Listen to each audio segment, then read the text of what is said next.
What's up, everybody? Wolf from Walmart. We're back. We're back, baby, again. Not a bad fish right there, guys. Oh, no.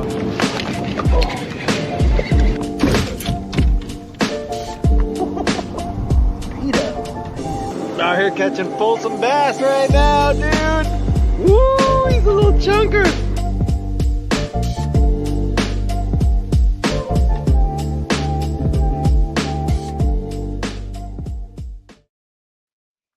What up, what up, what up? 'Tis I, again, the host of The Whole Angler, Dave Rickey. If you are listening, thank you for listening. And if you're watching, thank you for watching. I just jumped right out the work truck. I think my garage smells the worst it's ever because I took my work boots off before I walked in here. So, yeah, we're going to deal with that. Well, I'm going to deal with that tonight. You guys don't have to deal with anything. But what you guys do get to listen to is this super dope ad I made. What up, dudes and dudettes? I'm sure you're tired of hearing my voice by now, but you're going to hear it for a little bit longer because this is a shout out to the sponsor of this show, Kayak City. Kayak City has been taking care of me ever since I started getting into a boat and paddling around in the water trying to catch some fish. And when I tell you it is Kayak City, it is literally like a city of kayaks. They have Bonafide, Eddy Line, Feel Free, Hobie, Jackson, Native, New Canoe, Old Town, Wilderness Systems, and so many used kayaks. I stopped trying to count them a long time ago. If you guys are looking for accessories, they have walls and walls and walls of accessories. They have one wall dedicated specifically to Yak Attack, and it is a massive wall. Kayak City is your #1 Yak Attack dealer here in Northern California. If you want to know where it is, stop by at 7812 Auburn Boulevard, Citrus Heights, CA. Roll through, say what up to James, Troy, Eric, Scott. Tell them Dave says what's up and tell them I sent you there. Thanks for listening. All right, there you go. There's the Kayak City ad. Those are my boys, and they take care of me. Me and James are actually messing around with a bunch of different foot steering options right now. It's really fun over there. If you guys get a chance and you're in California, stop by Kayak City, check it out. Like I said, other than that, a little bit of housekeeping. There is going to be a link in the below of the video on YouTube, or you can go to my Instagram page, the Whole Angler Podcast. We're going to be doing something with LMNT, which is an electrolytes beverage. It's an additive. You can put it to your water. It is literally sodium, magnesium, potassium, and it is in high doses of exactly what your body needs to rehydrate you. So if you guys are interested in any of that, the link is in the bio or it's down below this video. And I'll probably put it in the podcast notes, but I don't know how to select a video. I don't know how to select out of podcast notes. So I would just say go to the Instagram page and the link will be in the bio. Other than that, I don't have much housekeeping, but I'm really excited because I've been talking to this guy for a while now. He's been super cool to me because he had no idea. He didn't know me from Paul. Just another random guy hitting him up in his DMs here and there. And dude, he has been nothing but super cool, super responsive. Like he's one of those guys that he's genuinely a good dude. And he's never done me wrong. All he's ever done is talk good stuff. And I just wanted to get to know him more, and I think that other people need to get to know him more. So tonight, without further ado, I bring to you Sir Bailey Eigbrett. What's going on, man? What's up, dude? Appreciate the invite. Yeah, dude. Thanks for doing it. When I started this show, or the concept of this show, you were like in the first 5 people that I hit up, going, "Hey, I'm doing this thing.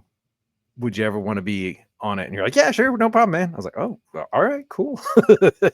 So, yeah, I'm always game for these, dude, because with Serious Angler, that was when I started. I was in that same position where you're just sending out DMs with living on a prayer, just hoping to get somebody. And dude, it's cool when the connections that you make from that end.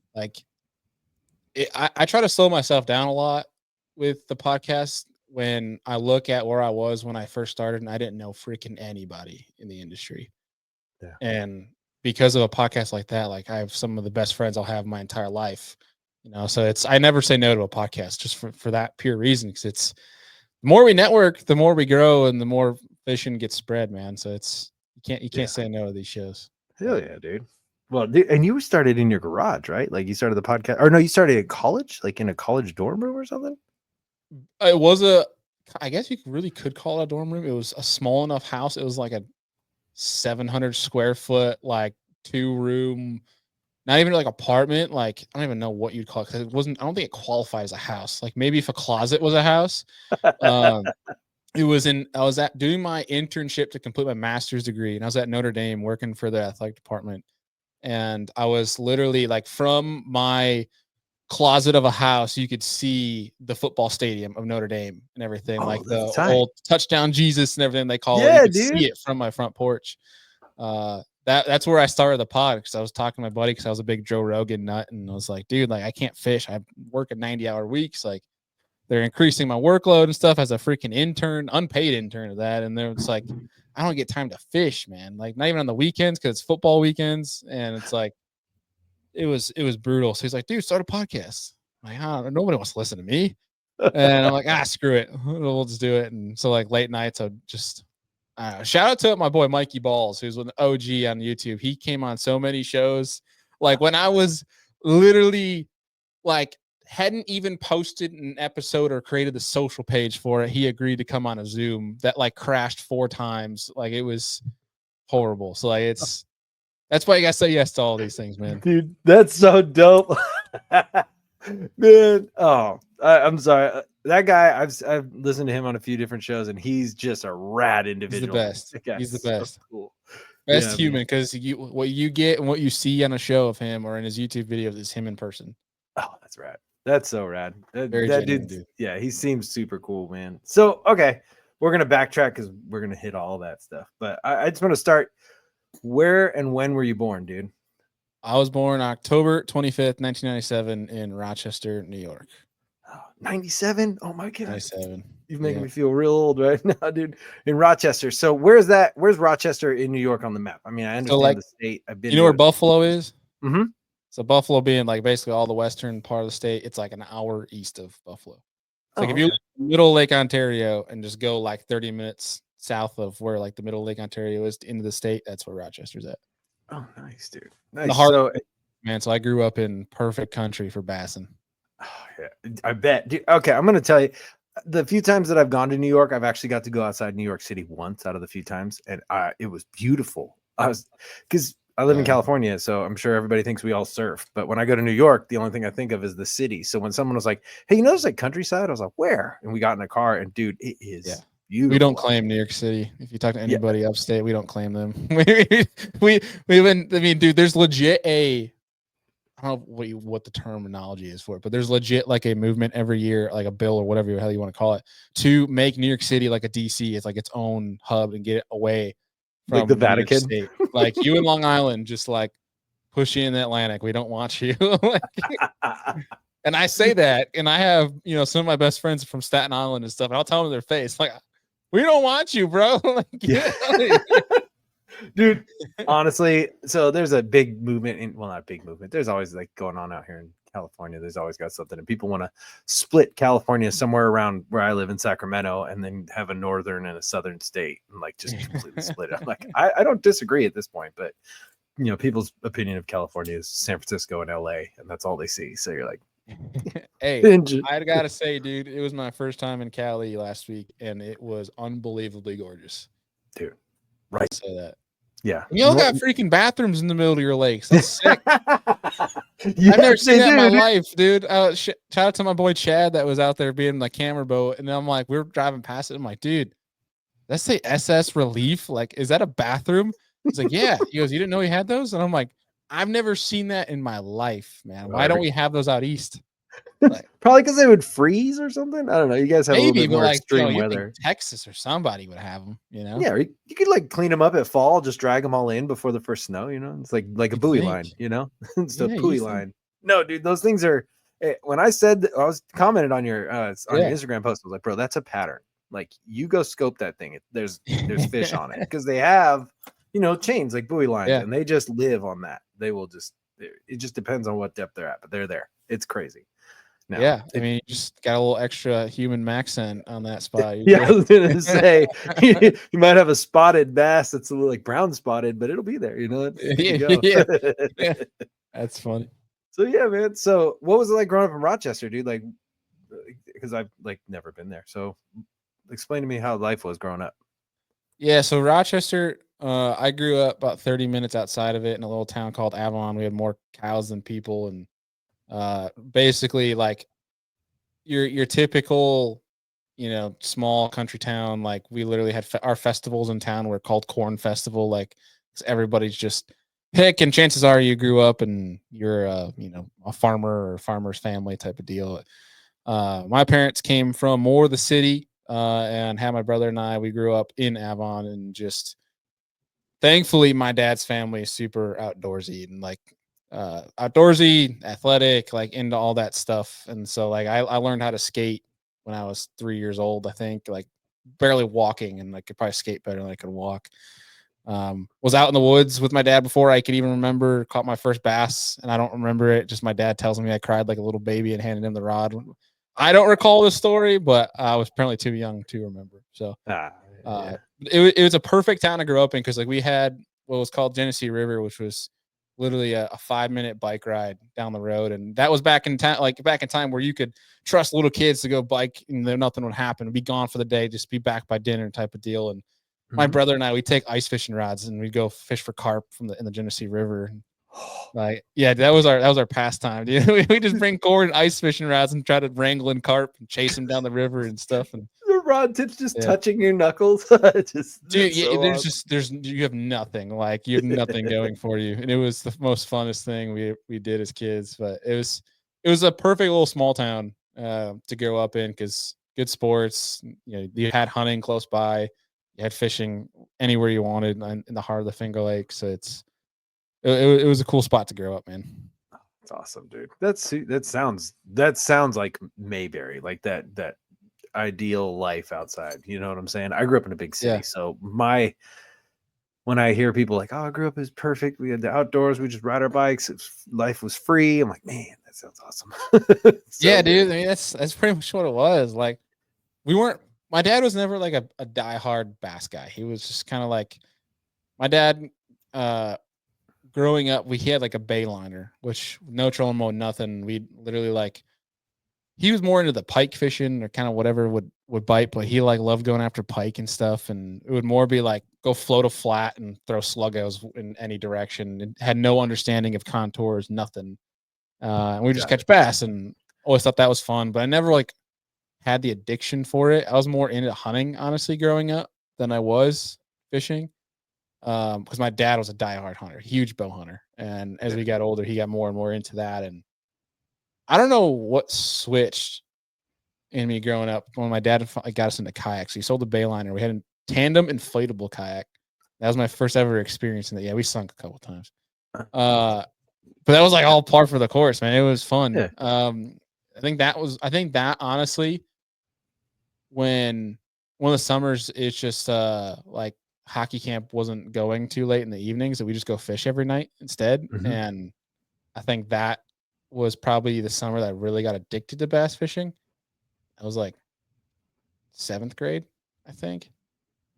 It's a whole whirlwind, but it's basically that's where it started. And that's really kind of started the kayak thing. My dad's like, all right, we need to get rid of this freaking inflate, because somebody stole a pump for the kayak too. We were out there, somebody stole the pump. My dad tried to like hide it in a tree or whatever. So they stole it. And so all we had was an inflatable. And then he finally was like, all right, we need to get like at least like cheap Walmart kayaks. And from then on stemmed up to now we're in the Cadillac of kayaks, if you will. Dude, yeah, I've seen your kayak. It is definitely the Cadillac of kayaks. It's looking good. It's excessive, but I love it, dude. Hey, bro, I'm just as extra, dude. I love it. So you did say a few things. So you were into hockey when growing up? Yeah, hockey is like my 1B, fishing being the 1A. But growing up, it was first foremost I told my mom when I was like 5 or 6 years old that I was going to be an NHL hockey player. She would never have to work a day in her life. I was going to hire my brother as my personal chef. Like all these crazy crap. Obviously, the typical kid story they're telling their parents they're going to have them. But I chased the hockey route growing up. I got out of it. My senior year of high school is my last year, basically because I couldn't go on to college. Too many concussions, body was just destroyed type of deal, and unfortunately couldn't play the whole contact sports thing anymore. But took it pretty serious, man. Like it consumed a lot of my life, and looking back on it, I don't regret it. but I really wish I would have gotten more serious about bass fishing earlier instead of hockey if I knew how hockey would have ended up. Yeah. But like it was actually awesome though, because I got to miss like almost every Friday of school to leave for a hockey tournament in Michigan or Canada or something like that. Oh, that's awesome. Yeah, Dude. it was fun, man. Yeah. So you're saying you got tore up from hockey. Like you and me have talked about like the body abuse. I don't know if you've ever looked at any of those because I'm a shoe guy, so I sent you a bunch of shoes. But, Oh yeah, you are an expert, man. I appreciate the guidance on all that. No problem, man. No problem. But so were you like were you like myself and like a bunch of my friends growing up, always the kid with the cast or like, in the wheelchair, the crutches or I wasn't for a while, but there hit like for whatever reason, end of my freshman year of high school till my junior year, it was like either crutches, a sling, something like I broke my collarbone twice in a row. Oh, Which that's a crazy story in itself. Like I was playing, I was defense and the kid was coming through the blue line into our own zone. That's typically when you pinch, step up and try to lay body on the guy. And I wrecked this kid, but when doing so, his helmet, and so back in youth hockey, cages went straight into my collarbone, which there's no padding right there. So broke my collarbone. 3.5 months later, they tried to bring me back too early, and I played 2 games. In the second game, the same spot, the same rink, the same thing, stepping up. I'm like, if I'm gonna get back into this thing, I'm just gonna lay some kid out, and like that's how we're gonna find out if we're good or not. Yep. Cage straight to the collarbone, broke it again, was out for like another 4 or 5 months.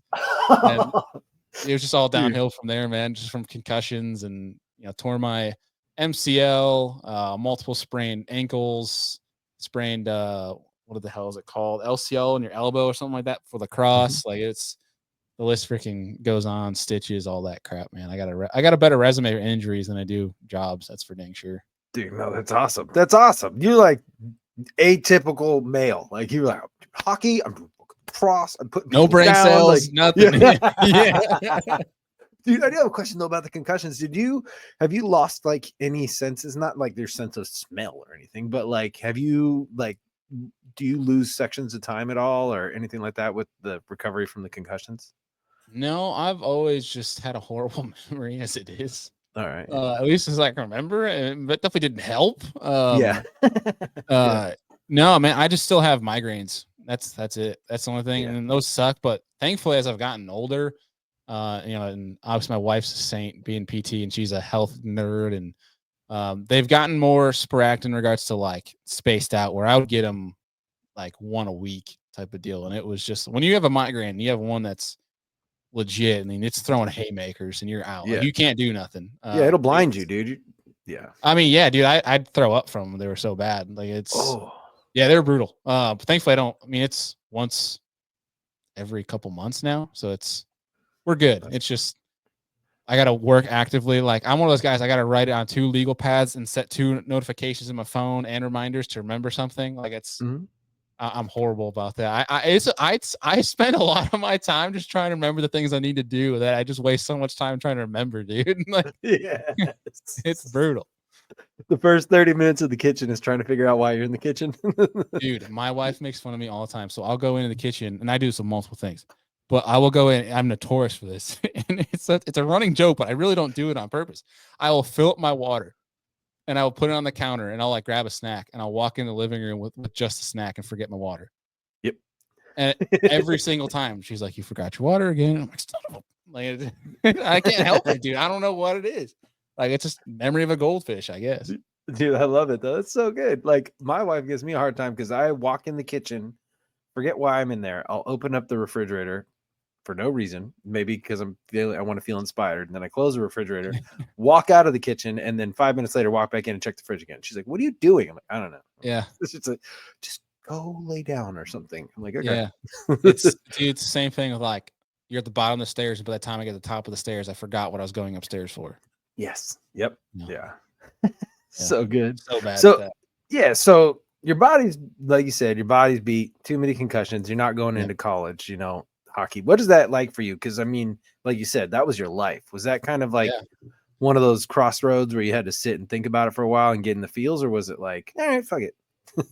Dude, honestly, it was one of the hardest like mental times I've had in my life. Like I've gone through, I think there's like 3 different periods in my life that were like really challenging mentally. And that was one of them when it was like knowing that I wasn't, because originally the plan was college hockey and I wanted to do that and obviously pursue a degree. And that was the plan. And from the injuries, I lost opportunities to go to schools like with scholarship, all that stuff.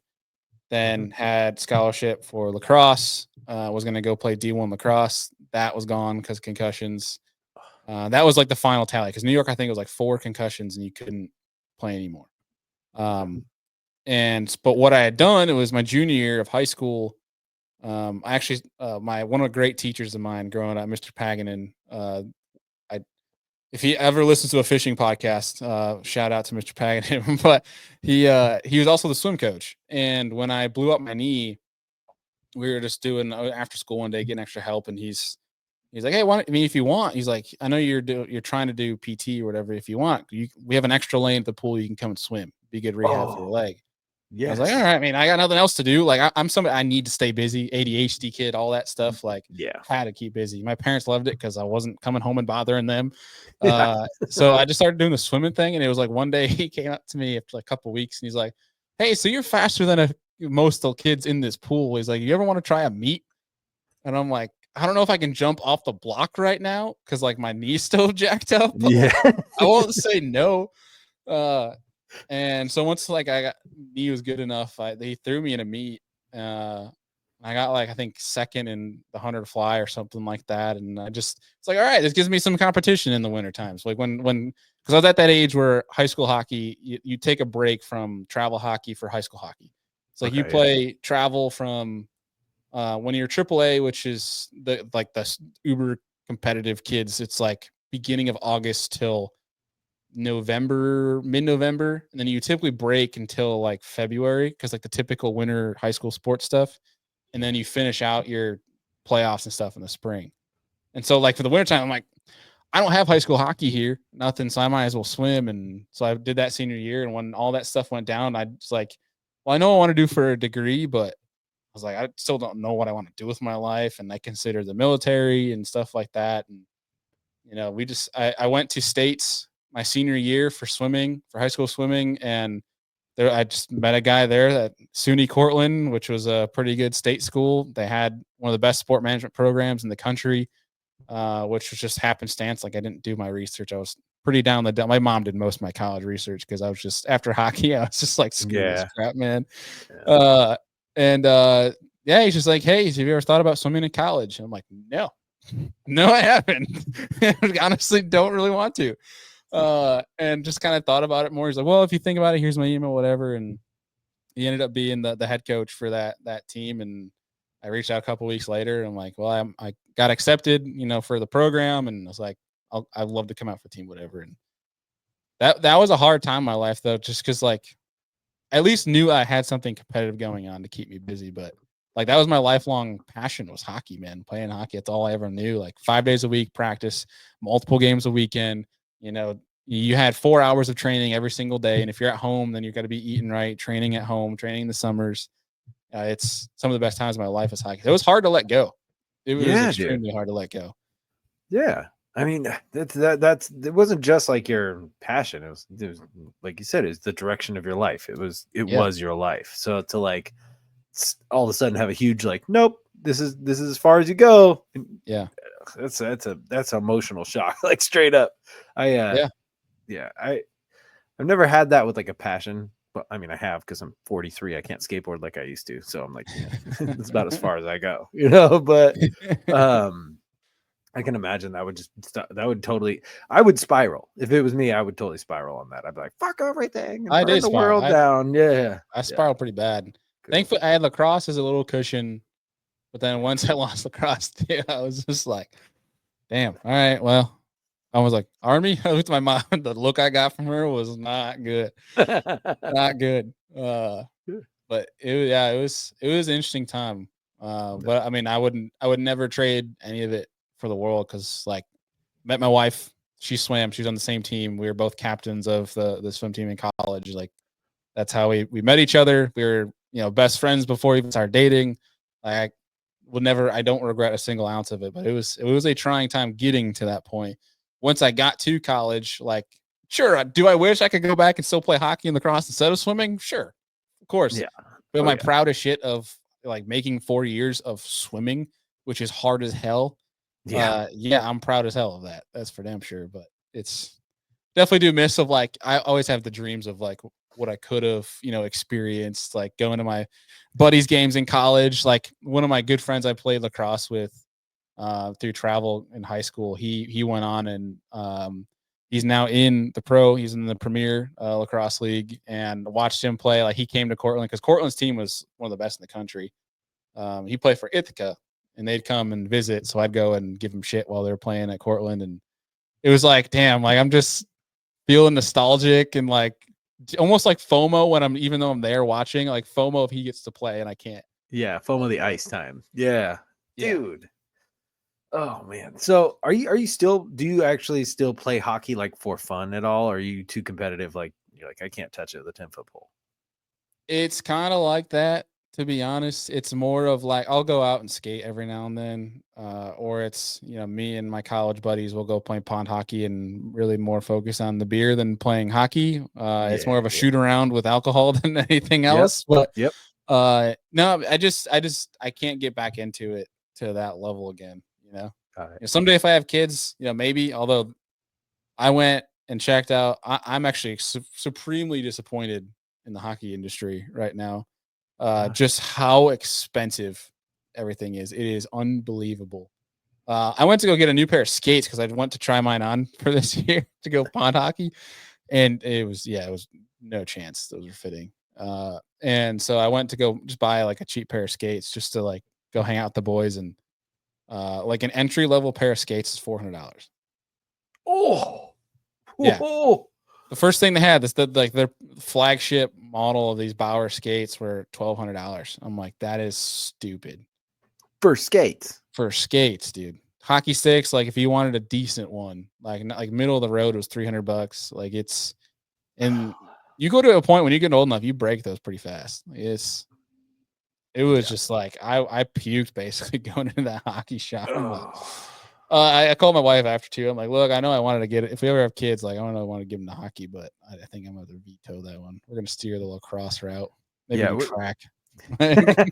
Track. Dude, be careful though. Like my wife, she's an ultra runner, so she runs all these marathons and stuff. And careful, because I spend about $1,400 a year on shoes. Just trail shoes. That's one pair of skates, bro. Oh, that's true. That's true. That's fine. That's fine. Yeah, there you go. Yeah. Well, then, track it is. Here we go. Track it is, man. Jump.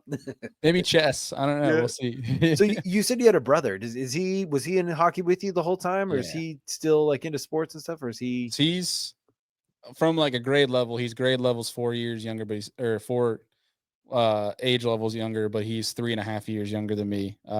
Went the hockey route. He was a goalie. He is the exact opposite of me growing up, where I was I'd be physical, but I was non-confrontational. Like if there's scrums in front of the net, I'm the kid skating to the bench, like I was always afraid of misbehaving type of deal. My brother was the goalie that if you just like poked him, he'd get up and sucker punch you with his glove. Like he didn't care. Yes. So I loved watching my brother. He was what I was not. And I always loved those moments. I definitely didn't help him. Savage. He was, he was a badass. Still is. And he got into the lacrosse thing pretty heavy too. He was more of a soccer player though. My dad was a big soccer player, so he took his path with that. Soccer just wasn't for me.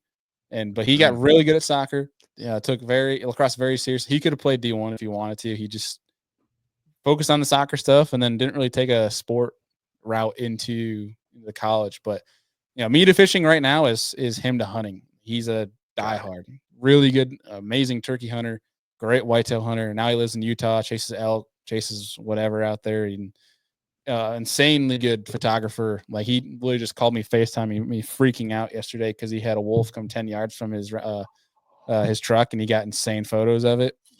Yes. Actually, here, let me see if I can pull it up for you. It's freaking insane. Dude. I'll send you his page afterwards, but he's legit. I wouldn't even know how to put that on the screen. Yeah. That's what he got. Oh, what? Yeah, here. There you go. Oh, I can see. Oh my god. That's For he the got people 10 who are yards not from watching this, hang on. For the people who are not watching this, I don't even know. Yeah, mark it at 29 minutes and come take a look at this photo. It looks like something you would see in a magazine. Like that looks like that, cover Yeah. of, I mean, he's insane, dude. whoa, dude.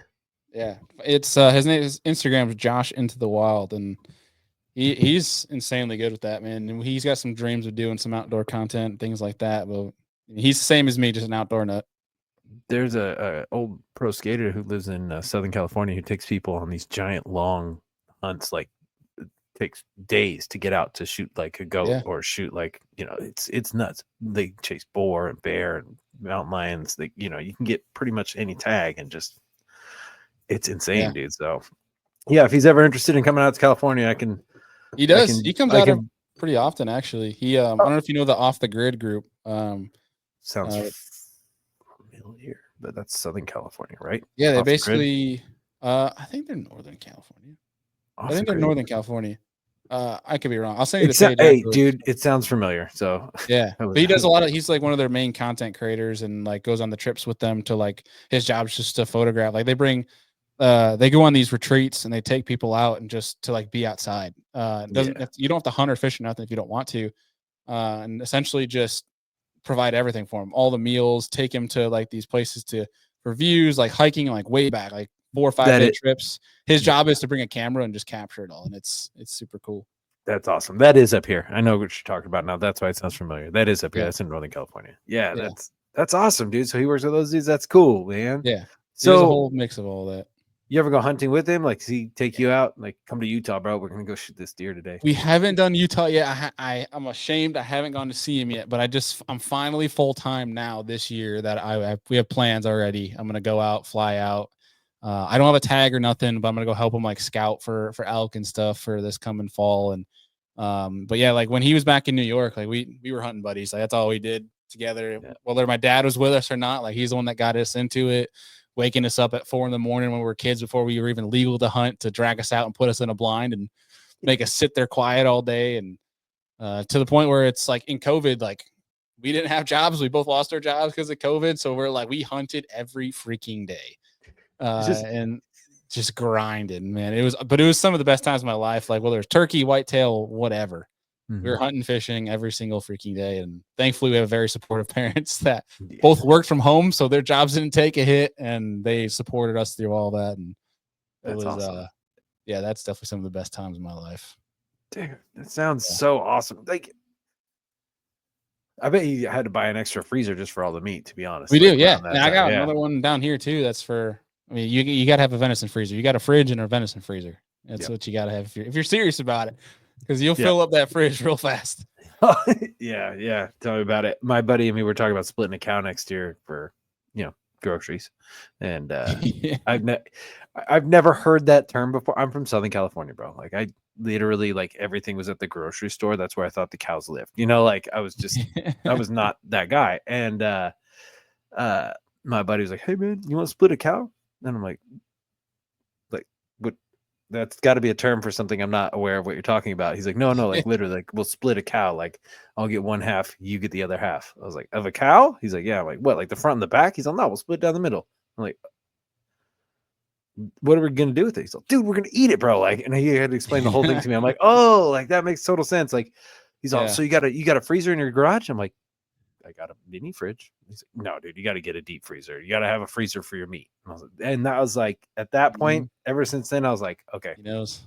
Yeah, I'm gonna have I need to get a sit down freezer because I'm gonna have some meat. I don't get to go hunting because I'm not necessarily. I'm totally for it. I have my life circumstances. I'm not allowed to. I can't do. I can't have guns. So. I got you. Yeah, so it's like it sounds awesome and I want to do it, but I don't want to get anybody else in trouble to go out with. You know what I'm saying? Yeah, I hear you. Well, dude, even just going and sitting out there, like I can't tell you how many times we'd be tagged out. We wouldn't have anything to harvest, and we just go sit out there. Dude. See, okay, it beats sitting on the couch at the end of the day, man. Like, you know what I mean? Like it's a therapy. Yeah, can we talk about that for a minute? Because Armando brought that up to me once. He's all, have you ever just watched the forest wake up? I'm like, what? And he's like, yeah, you sit out there and you just kind of watch things come to life and move and this. I'm like, no, never. I mean, when I'm on the water, yeah, but not ever out in nature. And he said it's like, it's somewhat of like a spiritual experience almost to get out there, and it's just like next level. So It is, man. Like my grandfather was that way. He gave up hunting just he didn't want to deal with it anymore. He was like so addicted to it that he just couldn't take the addiction anymore of hunting just so avidly, and basically just go out and sit out there. And that's one thing that's freaking awesome that my brother and I would do. It's just go, so whether it's a tree stand or sitting at a base of a tree or whatever, just watch. You ever see anything like super crazy that you would not like Bigfoot, but like you ever seen something out there where you're like a Bambi scene, like where a deer and a bunny are running around with each other? Like, have you ever seen anything Oh, that's yeah. like, that doesn't make any sense? Like, I've seen a lot of stuff that doesn't make any sense, but I wish I saw Bigfoot. That would be awesome, but I just see Alex Rudd instead. But the lore. He's the Lorax, he's the Sasquatch, he's the dumbass. But either way, He's the strawberry Sasquatch. That's what it is. That's right. That's right. We love him. No, I mean I've seen multiple occasions of like raccoons and baby deer traveling together. Like I literally watched going down a path. It was a big doe and a little cub bear walking together. Like, dude, I mean, nature's more, I think, in harmony than we give it credit for. It's just the nature of the beast sometimes that the circle of life happens. Yeah. But no, I mean, I've watched a buck kick the shit out of a coyote before, and that was awesome because I hate coyotes. Yeah. That was awesome. It was sneaking up on him, and I don't know why that coyote just kind of stalled and just sat there, and that buck just went to hell kicking the crap out of him. It was awesome. I've seen some cool stuff, though. I mean, this past year, I was going out scouting some new public land ways away from me, and I was scouting this piece that I'd never been to, and was walking through, and I'd heard that there's a lot of black bears there. But you don't have to be so afraid of black bears, at least here in the fall. It's more like April, May, like right now is when you probably don't want to be around them because they probably have cubs. But it's still eerie knowing that there's big black bears either way. And so I scout through this place, and it's like a muddy trail I'm going through, and I'm looking down and I'm seeing all these deer trails and everything. And then when I'm leaving, going back to the same trail, there was bear prints, bigger, almost as big as my shoe in my prints. And so that was a little eerie. I've never been back. But either way, like that's kind of some stuff I've seen. I've seen a bear and a giant buck, not at the same time, but like swimming across lakes while I've been out there. It's, yeah, man. And the more time you spend outside, regardless of if you're fishing or hunting, it's better spent than inside. Oh, absolutely.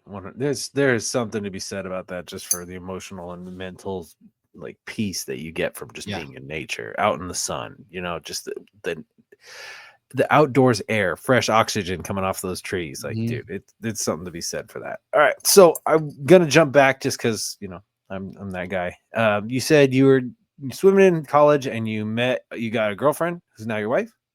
Who's now my wife, was your best friend. Yeah. So how did that work out? Were you guys just like, I'll race you to the end of the pool? No. So she was she didn't come in. She's a year below me. So when she came in, I was a sophomore. And essentially she was just one of those folks that you could tell when people care about a sport, but then you can tell when people have a passion to actually get better and actually have a work ethic and actually care. And she had that. And so that's kind of why we just kind of got along in that respect. Like there was always extra, gym sessions, weight room sessions, things like that. And we were the ones that were always there. So we naturally were around each other more when most of the team wouldn't be there. And so like, we just kind of had that drive, and we just enjoyed hanging out, and then, just lifting together. We both were gym rats, stuff like that. And then my dumbass waited a whole year to finally ask her out. And then, so ever since then, dated. And then when she got out of school, she unfortunately had the whole COVID year crap, so she couldn't finish her senior season and stuff. And she was a badass swimmer, way better than I was. And that's when I asked her to marry me, type of deal. And we are over a year in. year and a half now. Dude, congrats. Thanks. That's got me a good one. She loves that I Yeah. fish. She shoos me out of the house every now and then so she can have her reading time. Oh, dude, a lady with a passion. Awesome. Need Like, it. I get it. Need it. Vital. Yes. Yeah, dude. That's so rad. You said she's she's healthy though. She likes Oh. it's not as a negative, but she's like super into like health food, or is it like Don't get me wrong. lifestyle? That woman, she can house her ice cream. She loves her ice cream and she's got a sweet tooth. But no, she's very, very healthy. Like still a gym rat, like chooses to try to eat right, like researches all of it. I mean, she's a physical therapist too. So she understands all of that stuff, went to school for 7 freaking years. I don't know how she did that. And just I mean, she's incredible, man. She will meal prep for like 7 hours on a Sunday and make all of her food for the week, but also make all of mine. But she enjoys doing it, so I won that department. Dude, you're just killing it all over right now. I know, man. I won big time. I don't know how I ended up here. I definitely don't deserve it, but I'm gonna take my wins when I can. Yeah, she's amazing, man. She nerd on paper, nerd like when it comes to the food stuff. But I mean, like the other day, like we'll be spontaneous and like it was like 8:30 p.m. I'm like, I kind of want ice cream. She's like, I'll get the keys. And so it's she gets it though. She gets the moderation thing. Dude, do that as much as you can. Yeah. Like do that as much as you can. Hey, I take the date your wife thing very seriously. Dude, I love it. I don't. I'm a terrible husband. Trust me. No, I take it seriously. It's just well, our anniversary is coming up in 2 days. When this show drops, it will be our anniversary, the 9th. Congrats, dude. And thank you. Yeah.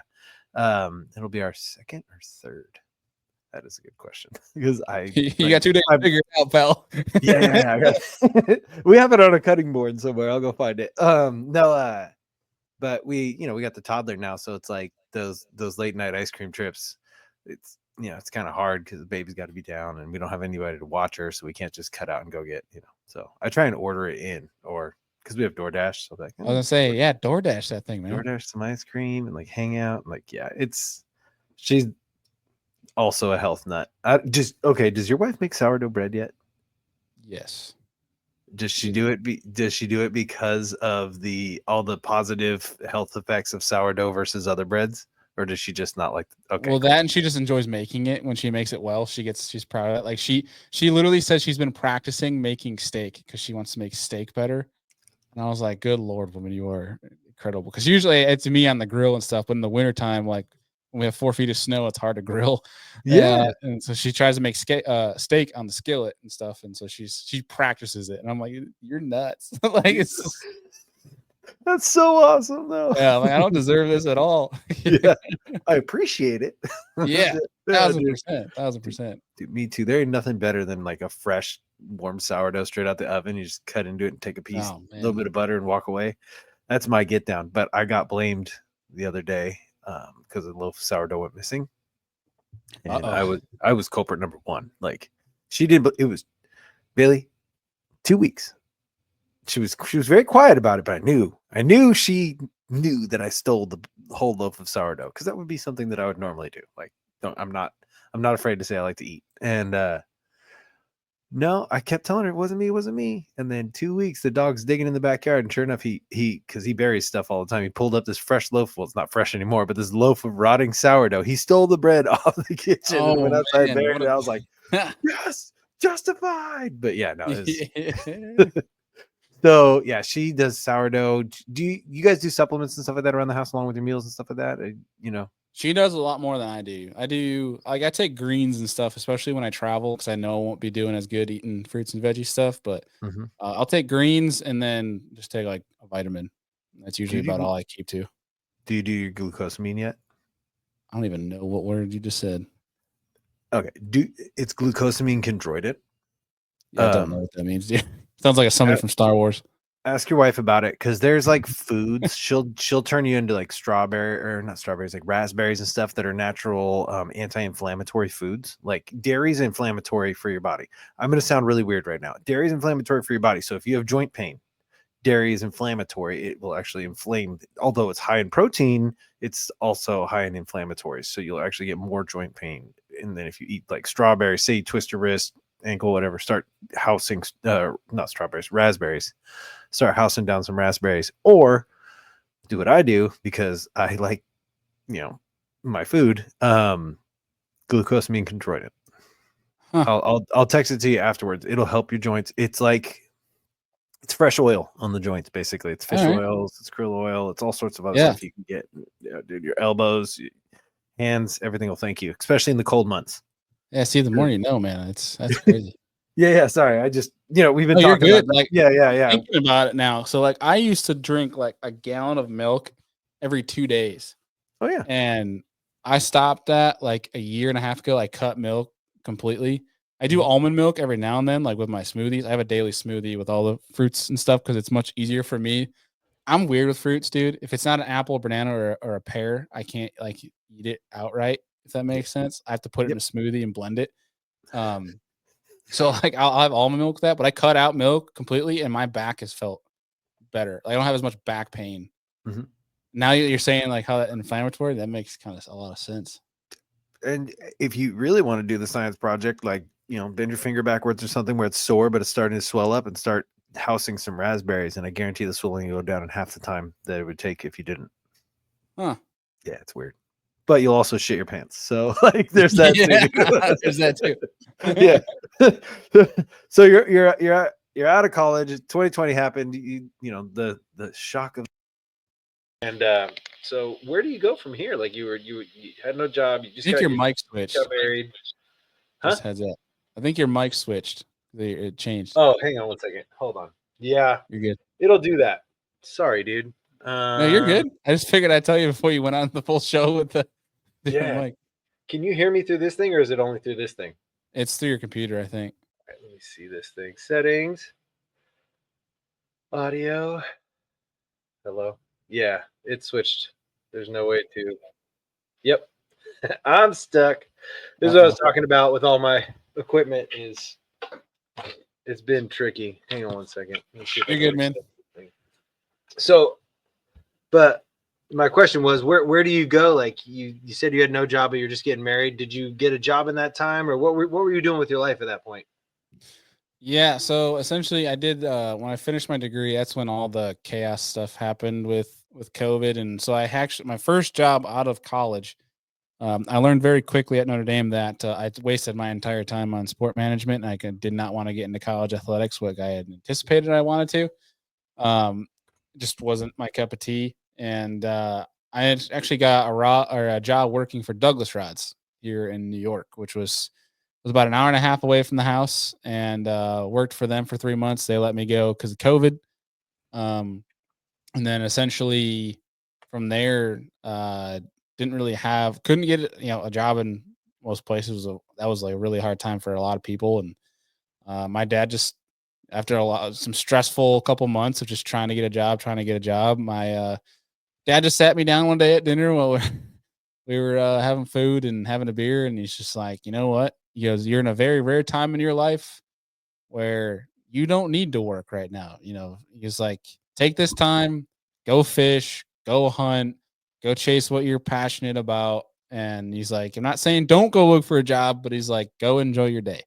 He goes, don't take advantage of the situation, but like make the most of it. And I took that advice to heart and tried to start my own social media business and try to get better with technology, cameras, things like that, like learning social media, how to build a brand, things like that. And was cool. One of the first people that actually paid me to do social media, it's come full circle, was Amped Outdoors. And back then he was out of his garage making lithium batteries, just him. This was 2020. And unfortunately, because later it'll come full circle, but had to part ways due to a job that I got, and now we're back with Amped Outdoors this year, having back in my kayak, and it was a cool story that it will come full circle. But essentially, for a year and a half, I think it was a year and a half, almost a year. I think it was a year.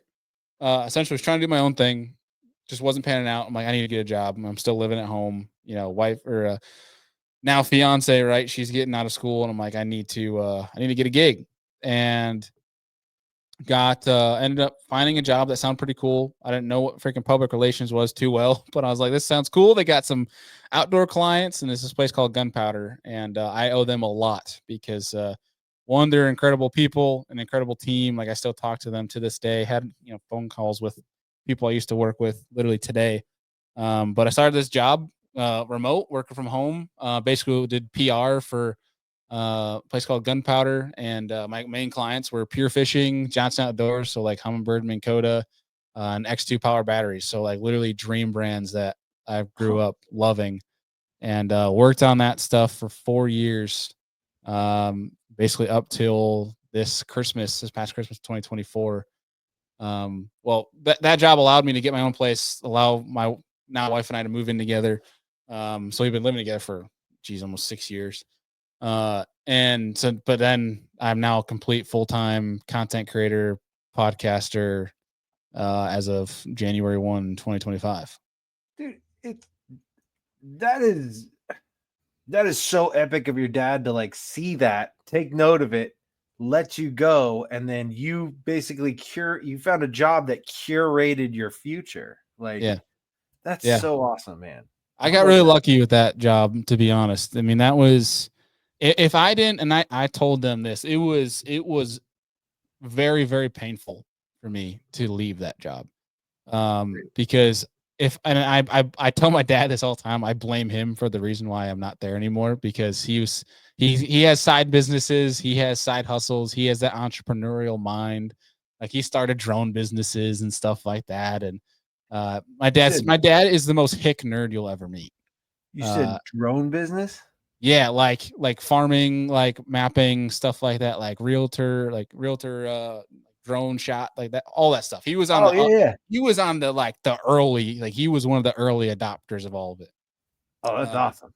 Yeah, he's a badass. But he just he was amazing in regards to that. Like just telling me to go enjoy life, like figure it out. And the Gunpowder, I'm so fortunate for them too, because I don't know why I keep having this stuff just land in my lap. I don't deserve it. And it was awesome to get that gig, just apply for it on a whim, because I saw they had cool clients. At the time, especially Humminbird, Minn Kota, like I thought that's a badass brand to go try to work with. And got a call from Ryan Shuckle, who's the owner of that company, one day, and basically just said, "Hey, we'll teach you PR if you know the space. Like, we'll bring you on." And 4 years later, with some incredible folks, and we're good. It's an unfortunate we had to leave, but I had to chase the full-time thing. It's just something I had to do. And I think we've lost his audio. We have stolen Dave's show.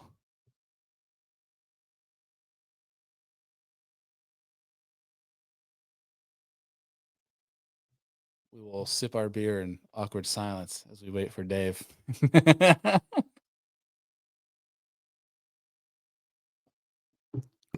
See if it gets back. There we go. Oh, my bad, everybody. I had terrible audio because I suck at this shit. I'm not gonna lie.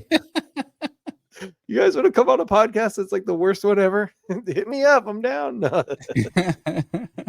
So yeah. So the last I heard, because I totally lost audio, is you were talking about how your dad, like, it was awesome that your dad let you, you kind of were reiterating the fact that he was just like, go live your life, dude, enjoy it. Like, yeah, like I was saying earlier in the show, like I'm just very fortunate. I grew up with very supportive parents that busted their ass for my brother and I to be able to chase and do what we want to do, type of deal. And so we got, had a home and had a meal to come to, and got to go fish hunt a crap ton. And if it wasn't for them letting me do that and start the social media business, I don't think and continue the podcast throughout that whole time, I don't think I ever would have gotten the job at Gunpowder. And if I didn't get my job at Gunpowder, I would not have made the friends and the connections I have, which would not have allowed me to go full time here and try to chase a dream. And so it all adds on and comes full circle. And it's, I'm very fortunate to be where I'm at. So. Yeah. But in that time, you created a podcast. Yeah, from the beginning, before it even COVID started, to running it throughout it. And This August will be 6 years, I think. You have a network, bro. You don't just have a podcast. You have a network. You have a series of podcasts with multiple hosts. Like, was this Yeah. was that something that just happened organically? Or was that like generated from your brain? You're like, here's what I want to do.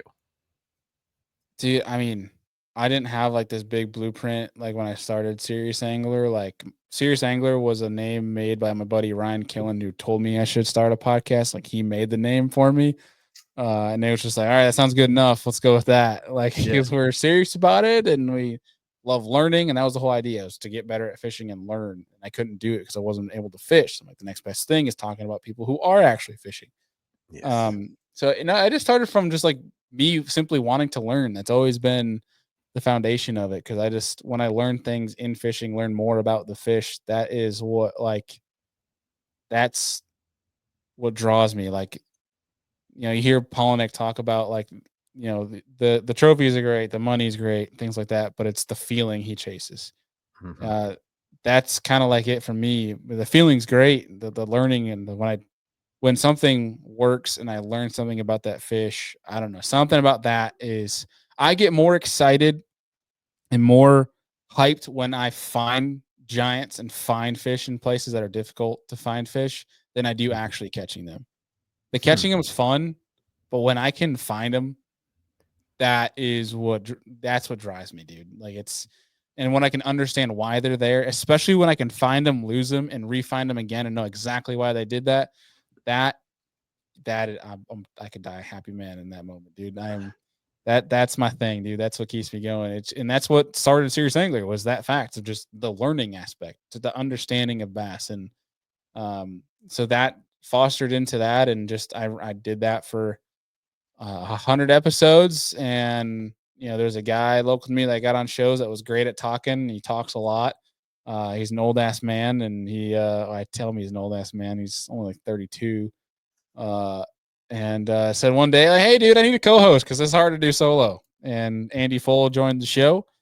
And about a couple hundred episodes later, this guy who ran Business from the Bass Boat named Adam Deacon, we knew of each other. We'd always like call and share like ideas and talk about different things. And we've done a couple shows together. And then one day we were just like, dude, we should just do this together. Like we should just kind of combine the shows. And so that's where we had two shows essentially, where Business from the Bass Boat would be put on Serious Angler. And it's been a hard road figuring out the best route to increase both shows, but now Business from the Bass Boat is a part of every Serious Angler episode. So on the network, we have 3 shows, which I don't know how we got here. It definitely wasn't like a plan. It's just more like we have weekly meetings, quarterly meetings, all that stuff where we try to think long term and stuff like that. And how can we make stuff better without completely copying someone else and make it our own, and like try to do something new that people haven't done yet. And so we started the Lure Lab. Andy runs that, and we got Kayak Fishing Weekly, and there's some stuff on the horizon in 2025 that maybe people aren't. They might be a little shocked by which direction we're going to go, but Serious Angler might just not be just bass after 2025. Hey, dude, like it's in the name angler. It doesn't say Right. serious bass. It's not serious bass. It's not serious, That's right. Yeah, it's serious angler. So, Yeah. and honestly, like sometimes I feel like talking to some older, like California, we got so much fishing. There's so much fishing out here. Like when you go to an expo, if you ever are in town during the NorCal Expo, it's in January. It's something to be seen. But there's a lot of ocean guys out there. But I'm telling you, some of those guys have like techniques or ideas about like just lures or working a lure a different way, where you're like, Yeah. I bet that would work, man. Like if I mean, my lure is going to be about half the size of yours, but I bet I could figure that out with like a lighter rod for sure. Like, and but they're scoping stuff like super. I don't even have live scope, but they're talking about how like that new JDM bait that's coming out darts left and right, like it's almost like a jig head minnow underwater spook type thing. Have you seen that? Yeah. So he had one of those. This was in January. He had one of those in a massive size, and he's like, "Oh, you can do this," and I'm like, "What the hell?" He's like, "Yeah, it's super." I'm like, I'll have to look into this a little bit further. And then, of course, on my feed, like a month ago, it comes out this new JDM lure. I'm like, oh, okay. So it's already here. Never mind. I'm not gonna be able to figure that out.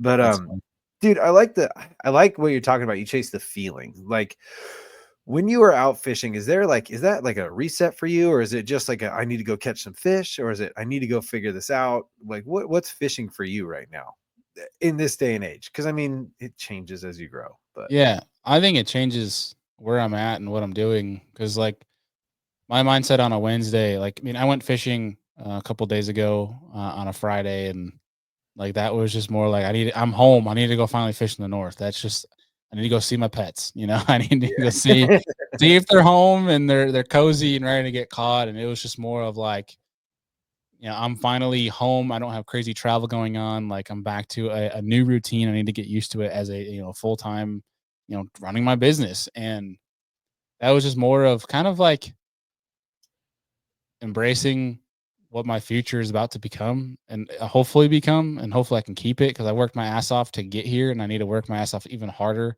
to keep it. And it was more of a kind of just go enjoy myself. And that's really what it was. And it's awesome in the north when you go in the weekdays because you have the lakes to yourself. That is always a plus. But no, it depends, man. Like when I go out, when I'm fun fishing, that's all it is. It's fun. Like I want to learn. I want to figure them out.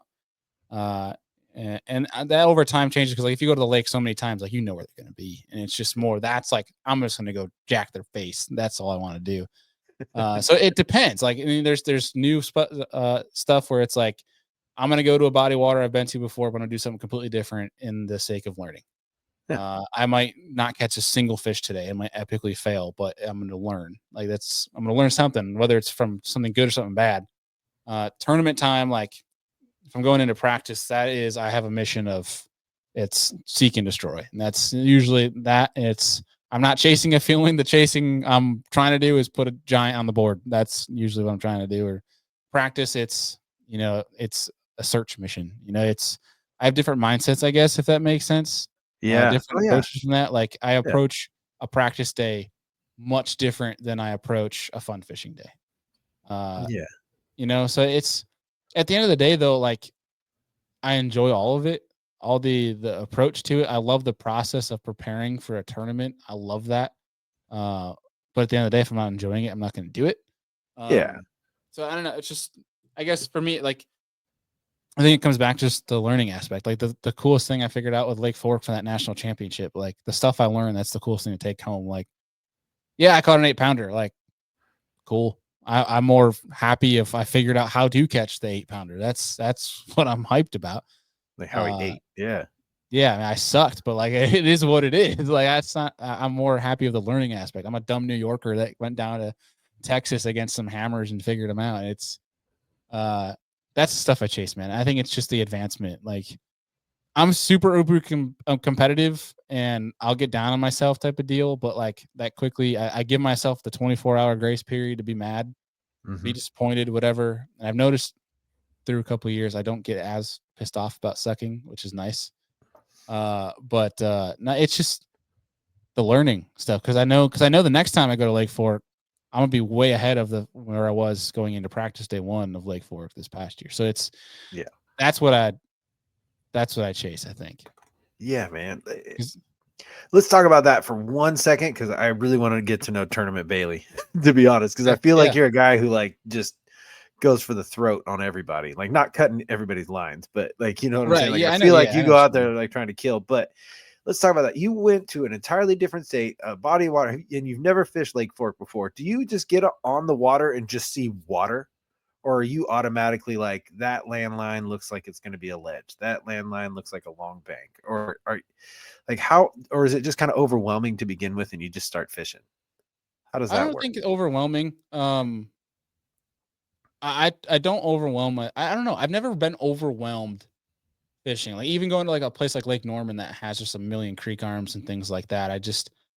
One thing I've noticed I've done well is I've been able to simplify things. Like when I've gone to Lake Norman, I had a great tournament there last year where I just found a creek arm that was mid-lake. And I'm like, all right, this is a major creek arm. I'm just going to spend 2 full days in here and figure like what's happening in just this creek arm. Instead of bouncing around different areas, I'm just going to sit down in this creek arm and see what I can find out.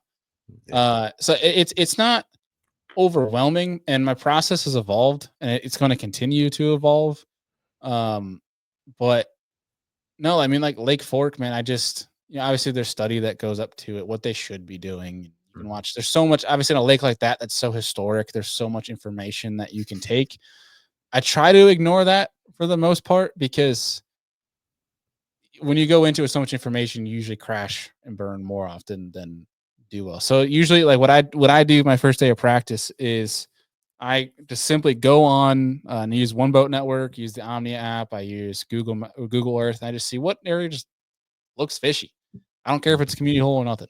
Just if it looks fishy, I'm going to go there my first day of practice, and I'm going to put the kayak in the water at the ramp and start fishing, and just let the signs tell me. See what the water temp is. See what the lake's looking like.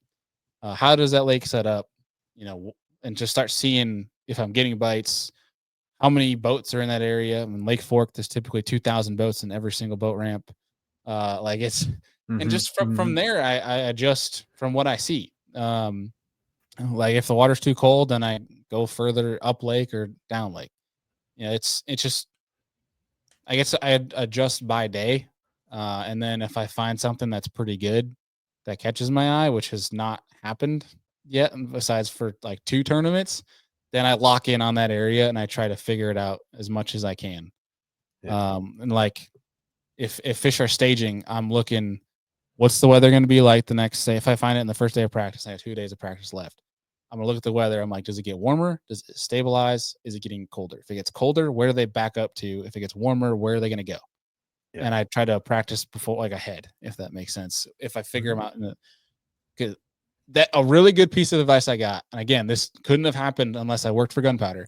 One of my jobs was to write the press releases for like new products, but also like our tournament pros winning. So I got to call them up and like talk to them. Yeah. When Seth Fighter won his AOI, I got to call up Seth and talk to him for a little bit. Cool as freaking dude. I was gonna say, he's probably so rad. He's awesome, man. And one of the things he told me after his AOI season, he goes, I only want to figure something out 70%. I don't want 100% in practice, because guaranteed they're going to change day one of the tournament. So that is something I take to heart. I mean, it's Seth freaking Fighter, dude. Like he's been right about most of it, dude. Yeah. More times when I figure something out in practice, I've crashed and burned than because you take that as, that's the law, right? Is when you figure something out like that, it's gonna happen. You gotta I try to always adjust as best I can and keep a complete open mind when I go into practice. Like, yeah, everyone knows you should be out scoping trees in Fork. Yeah, like I get that. I know I'm gonna end up trying that. That's what I ended up doing. But it was like, I'm going to go look for spawners. I went and looked for spawners. I saw a boat on the bank every 20 feet, and I can't do that. I can't fish around people like that. I just mentally cannot do it. Go to try to find a wine and bite. Caught a 7-pounder doing it. I'm like, okay, let's see why did I get bit there? Things like that. And then I look, I'm like, all right, this is the last staging point back into a spawning pocket. That's exactly why that fish was sitting there. It has deep water access. Let me go find something similar. I look on my One Boat Network, on my Lake Master, and I just look. All right, here's 3 more staging areas that go right back into spawning pockets. I go there, get bit. I'm like, okay, this makes sense. And then I just build upon that. I don't know. It evolves, and it's obviously on a per lake basis, but and I try to look at it per day. I just try to. I don't try to get too excited either.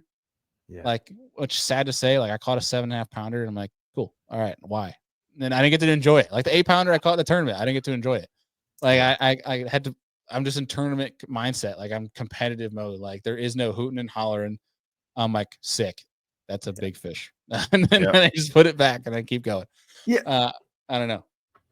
I want to talk about that tournament Bailey. Let's talk about tournament Bailey, because like you said, you're uber competitive, and you think like we've talked. You're a talker. You're willing. You're open. You're a great guy. Like too much of a talker. No, dude. No, not at all. But I'm gonna take all that juice from my next tournament. Thank you. No, I'm saying when you get out there on day one, tournament day one, are you like, don't talk to nobody, headphones in, hood over your face, like, or are you like still just as jovial and it's just like it's another day, like? How does that work for you? being uber competitive. You know what I'm saying? And you're like, I caught him on a pig chatterbait. You should throw a pig chatterbait. All right, later. Just throw him off, or how does that work? I don't play the mind games, man. I really don't. Okay, cool. Because I approach every tournament, it's like you and I are at the ramp. Like, I don't see it as me against you. I see it as me against the fish. And whatever cards like I'm dealt, like I'm gonna have to figure out a way one way or another. And at the end of the day, and this was the hardest thing for me to grasp for the longest time. If I don't catch him, that's okay. Like, it's all good. And that for the longest time, dude, I was really bad at that. I'd be so pissed off and like texting my wife, I'm like, I freaking suck. Like, I'm just like, burn all the rods.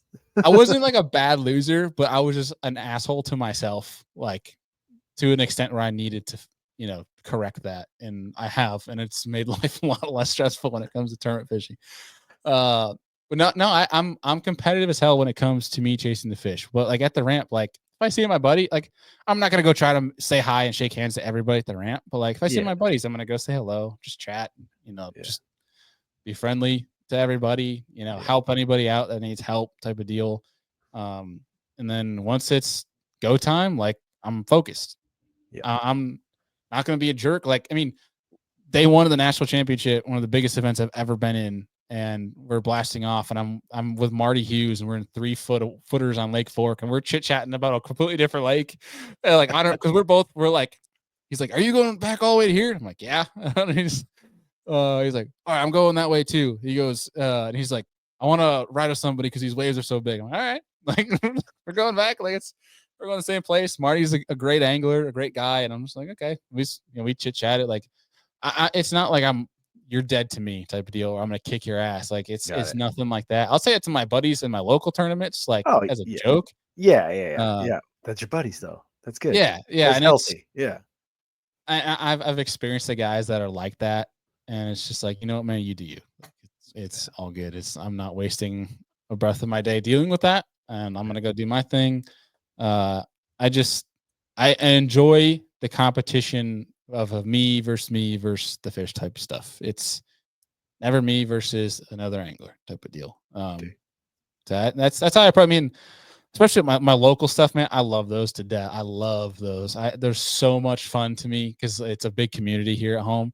And it's not like I'm competitive with the fish, because it's more of like, these are my pets. I need to go catch these freaking things. And it's just like, I brought guys in to, like, when they're not catching them, like, dude, come here, like bumper to bumper, let's freaking catch them. Like, like I don't that stuff, like the $40 buy-ins. I just have so much fun with those. That's just fishing with buddies, But the big stuff, I mean, I take them serious, but it's I'm not cutthroat or nothing like that. Okay. Yeah, I'm just, like you said, you're super competitive, and like it sounds like you beat yourself up. Sounds like you're your own worst enemy, because it sounds like you hold yourself to such a high regard. Not that you're like, you feel like you're some sort of badass, but you hold yourself to such a high standard that if you don't attain that standard, it like eats at you more than anything else, right?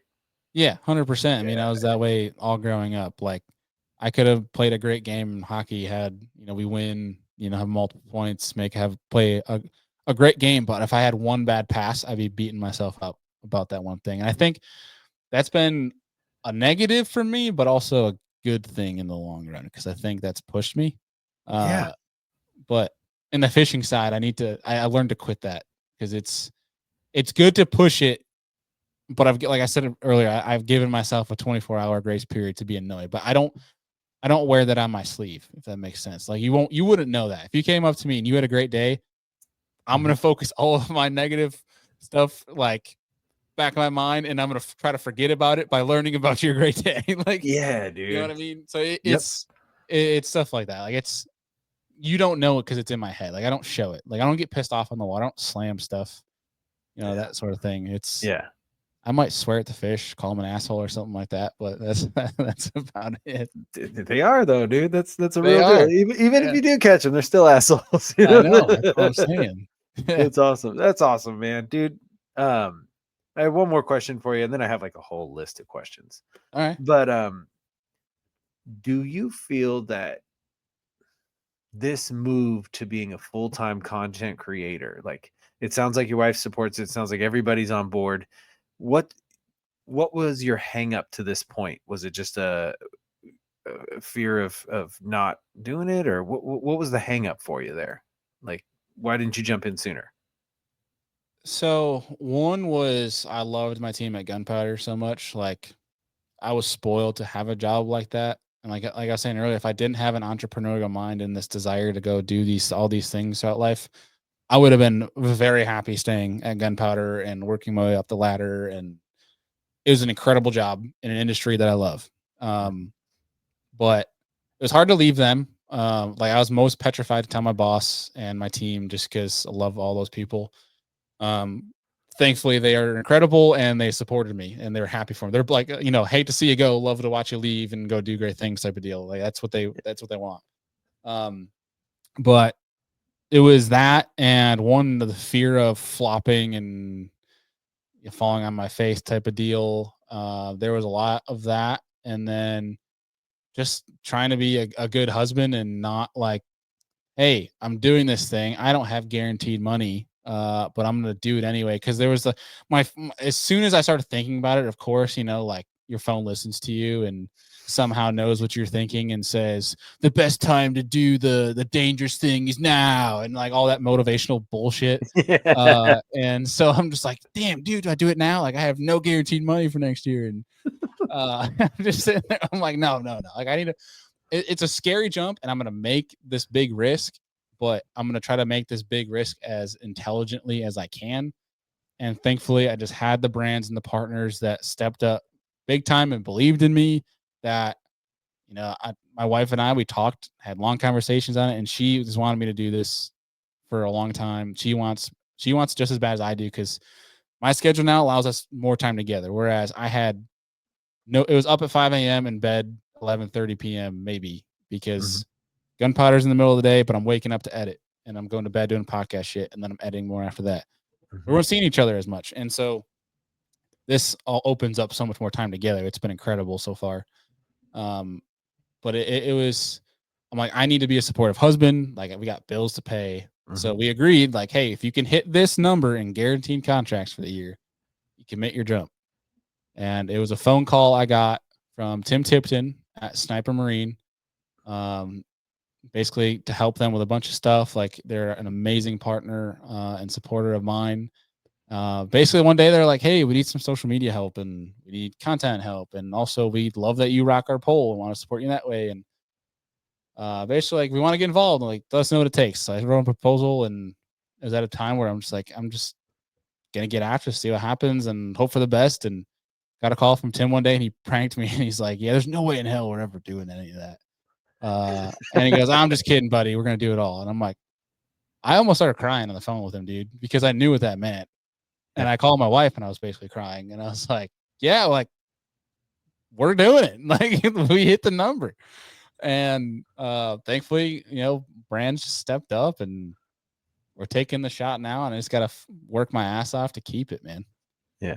I'm just so fortunate to be in this position. Like you talk to Rudd and like he's in the same position. He's been, he's one of my absolute best friends. He married my wife and I love that guy to death. And him and Ben Nowak have been great soundboards for me. Like Alex being a full-time creator of like advice of what to do, what not to do, things like that. That it was one of the most stressful couple of months of my life leading up to making that decision.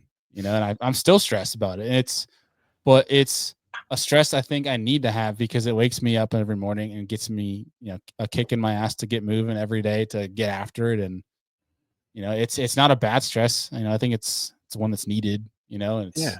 Oh yeah. Yeah. It's motivation, bro.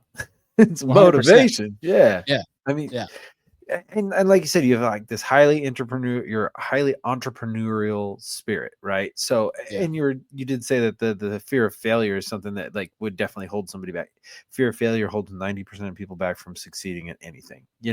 Success is only measured by how much you're afraid to fail, right?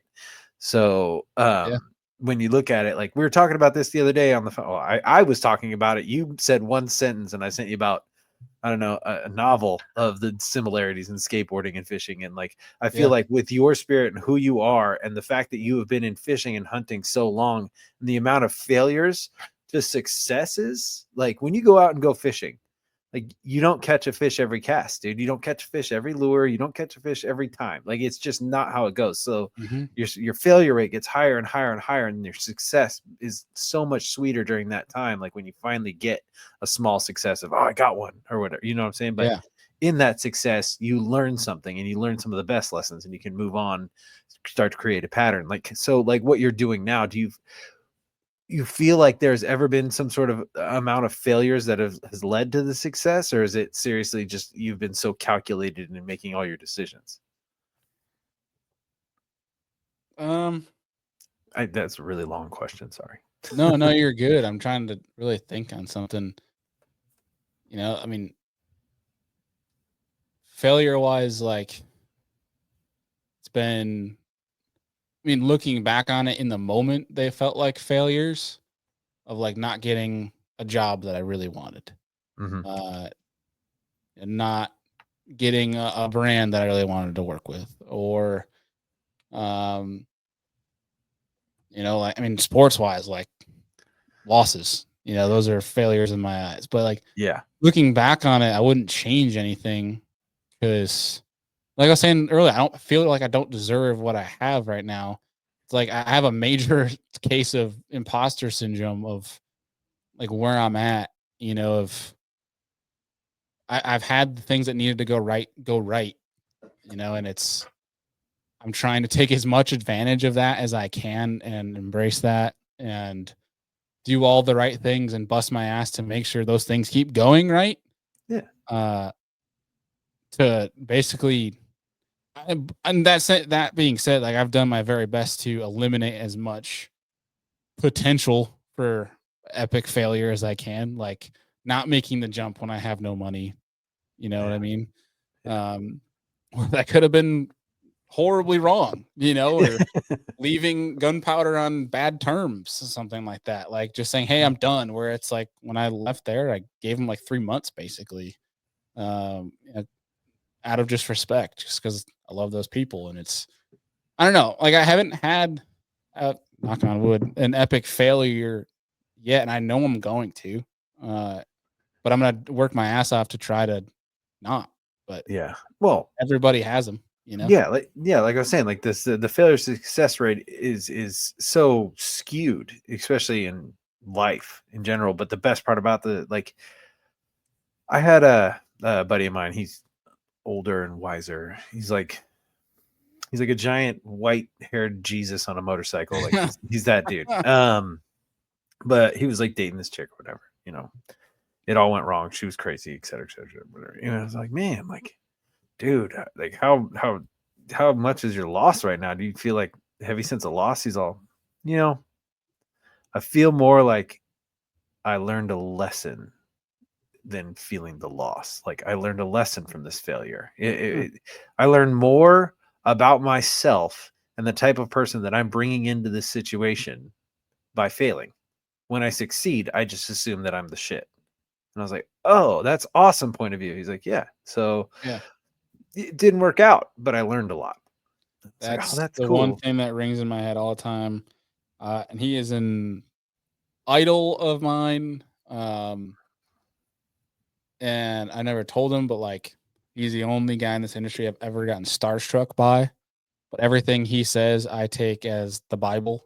That's Brandon Polinick, and he said, "You either win or you learn." I mean, there's so many things he said that his perspective, like, not to sound so creepy, but I've told him this actually to his face.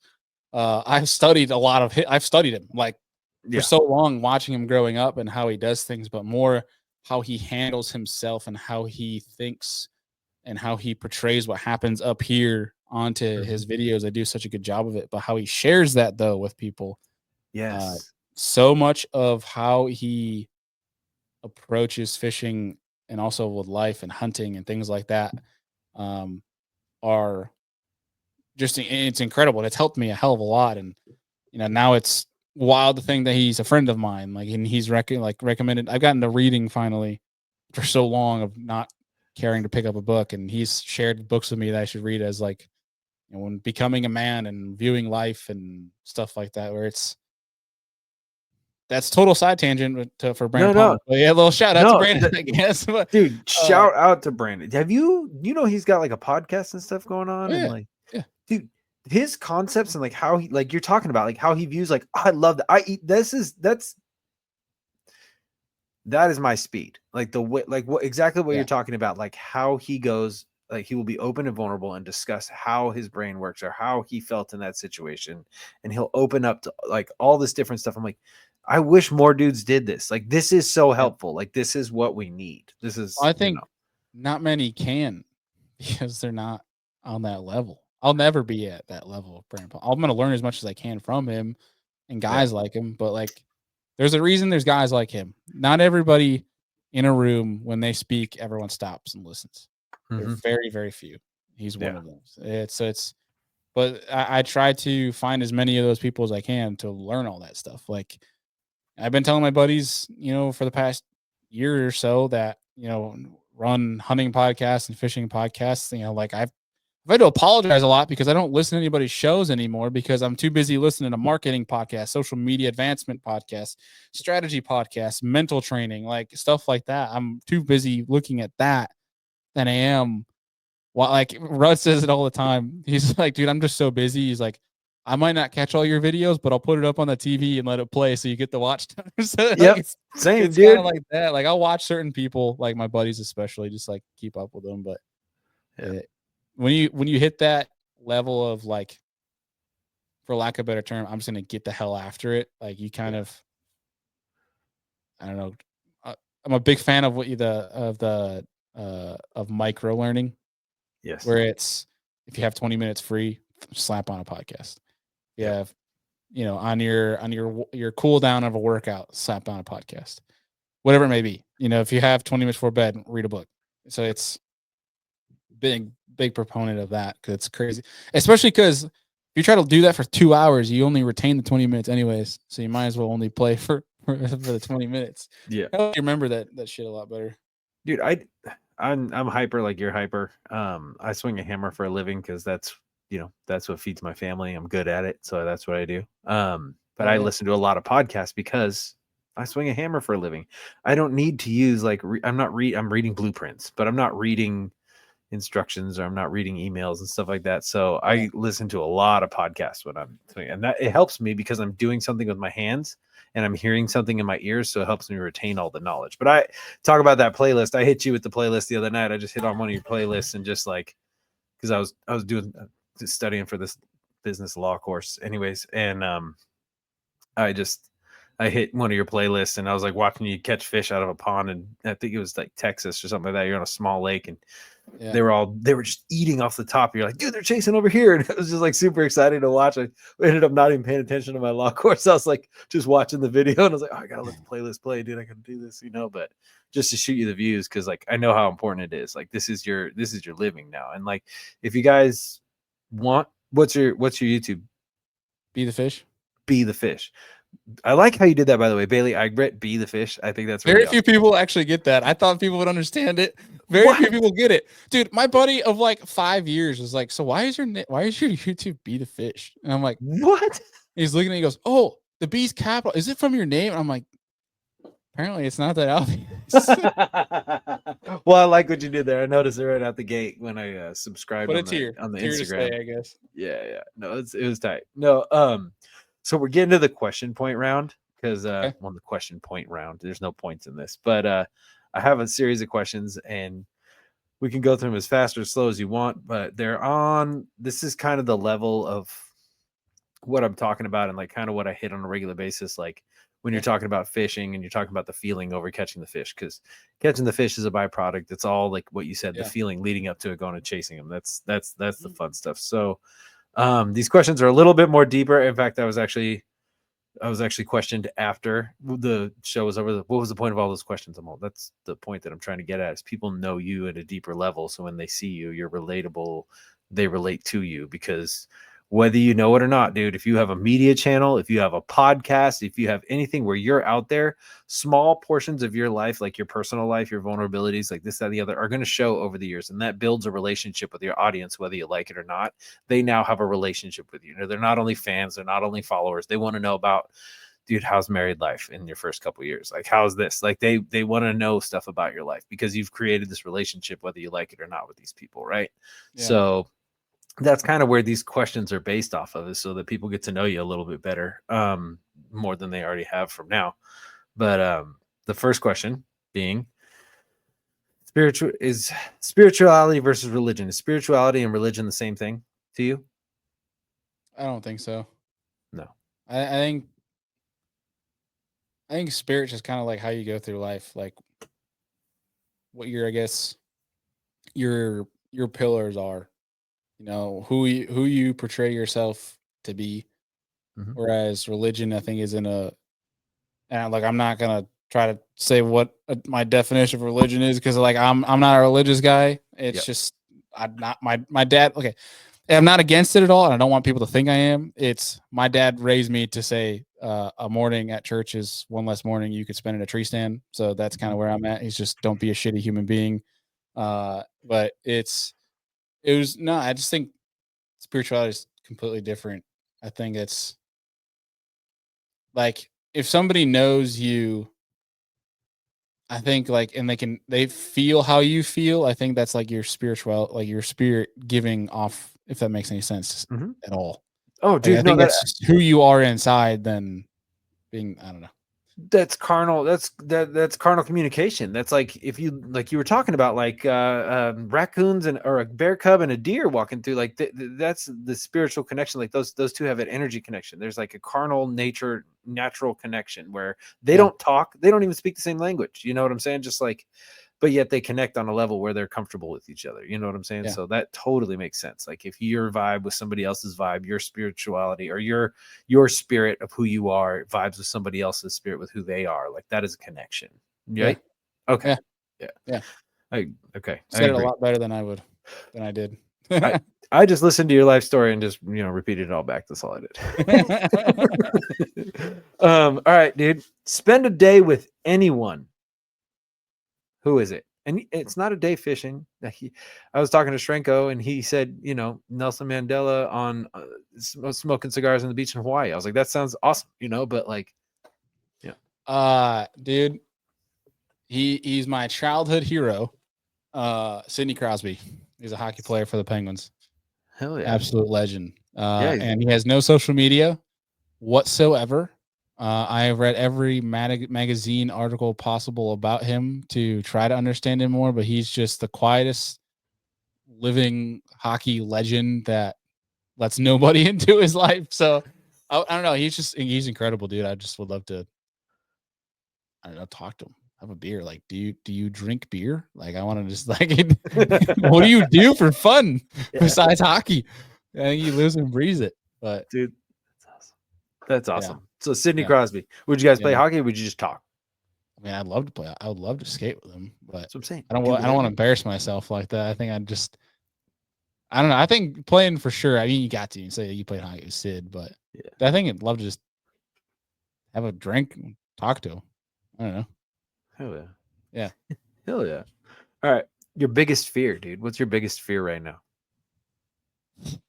Not being able to keep my job as full-time content creator. Putting food on the table, making sure my wife's happy. I mean, I guess that is more the fear of anything else. Is making sure the wife's happy and has what she wants, and that comes with keeping the business alive. So, yeah, I think it goes hand in hand. All right, I like it. I share that fear. Yeah, she texted me while we were doing this. She's like, "Hey, we need money for the bills." I'm like, "All right." Yeah, I'll handle that in a minute.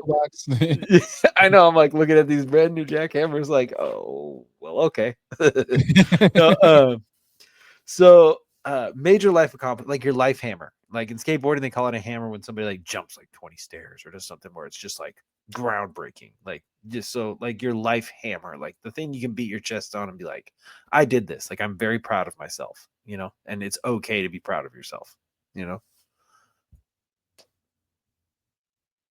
Man, I think that my job's in fishing. Like, my job's to fish.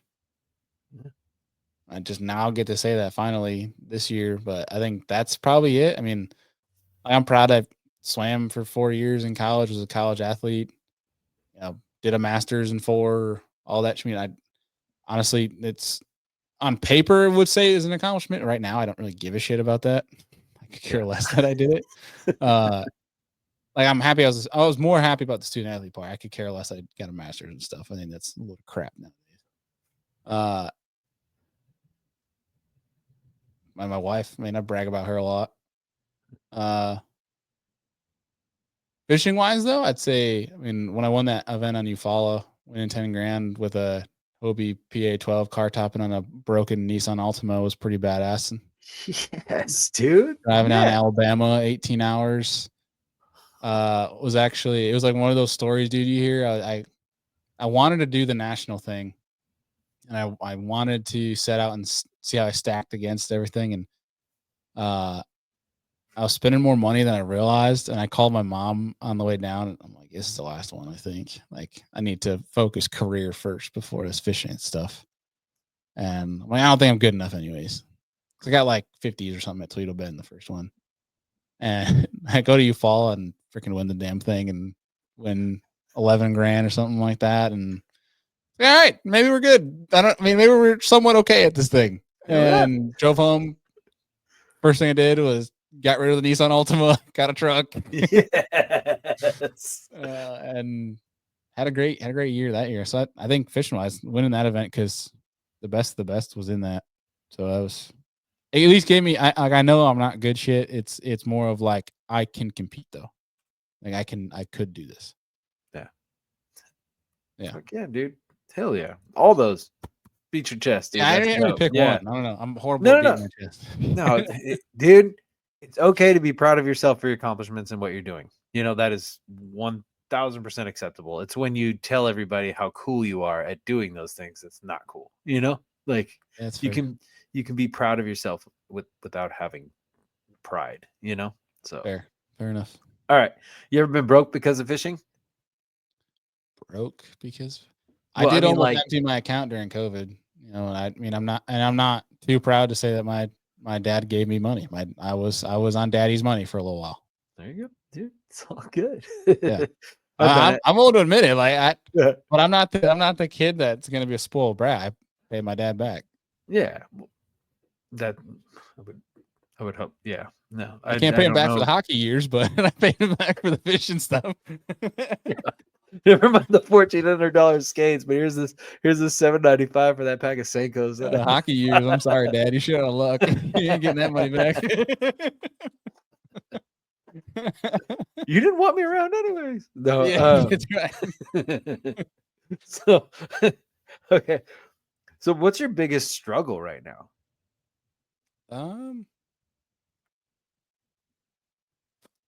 Biggest struggle is honestly, I'm still trying to figure out my schedule, like how to best, I guess, prioritize my routine on a daily basis to be as efficient as possible. Mhm. Like how to lay out my weeks to my days and keep a priority of what needs to get done. Like I get it all done, but it feels a little wishy-washy right now. And I know that comes with time, so I'm not really like stressing over it, but that is like a struggle in regards to like there's times where I'll do 15 minutes of social engagement for one of the clients I work with, and then I'll edit a video for an hour, and then brainstorm scheduling podcast guests, and then content for the podcast when I'm like, oh shit, I got to finish that social media engagement that I started this morning. And so I'm kind of all over the board, and that's my ADHD, but I found some remedies to help fix that. I just got to get consistent with it. Now that I'm finally back home from travel, we're getting consistent with it. So we're getting better at that, but that's probably my biggest struggle. That and fighting the urge to buy a boat. So there's that. Yeah, they're fun. Did you tie strings around your fingers yet? Have you gotten to that point to remember? I don't even know what that means. I'm so old, dude. I just aged myself like so bad. There used to be like this old joke about if you had a bad memory, you had to, whatever you needed to do, you'd tie a string, like a little knot around your finger, and you just have a little bow. And be like doing stuff, and because I'm super hyper, my mom made me do it. I would look over and I'd say, "Oh, there's a bow on my finger. Oh yeah, I got to go do this." And then I just, like, because as a kid, See, I would forget what the bow meant. yeah, yeah, exactly. So, oh, and speaking of travel, we got to talk in the green room after this, because you got to travel one more trip this year at least. At least I got 2 out your way. Yeah, we got some stuff to handle for sure. Major life. Oh yeah, have you ever learned a lesson on the water that you've implemented in your life? Slow down. Like, especially in places that are like California was one of them. I try to regardless of where I'm at. It's hard to in a tournament when you're so focused and like every second counts. Mhm. I try to like put a rod down and just I do the whole like breathing exercise, like a couple deep breaths, and just like look around and kind of like try my very best to slow the clock down. Yeah. And I learned that like just from taking in scenery and just enjoying being out there and being alive. And that was a big thing I learned from. I had a best friend in college that always talked about that, and I always made fun of him he's my buddy, and I just tease him for being a dork. Yeah. But he passed away, and since then, that's something I've always done. And now in life, like, when my wife and I are like, I tried so hard to at our wedding, like, to slow the clock down, but that did not help. Just getting stolen away one way or another. Like different things, like when my wife and I are trips, or with friends, like if we're around the fire and everyone's laughing and stuff, it's so easy to get carried away, and then the night goes by so fast, and I try to be quiet for a second and like just take in the moment. I don't know. Yeah.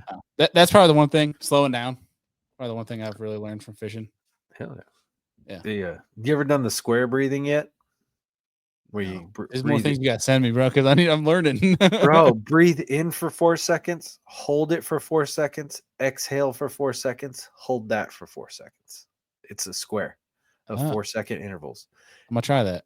Dude, not only does it slow you down, dude, the amount of oxygen that your body takes in and gets out, dude, you do that for, I don't know, maybe 2 minutes. Just give yourself 2 minutes of square breathing.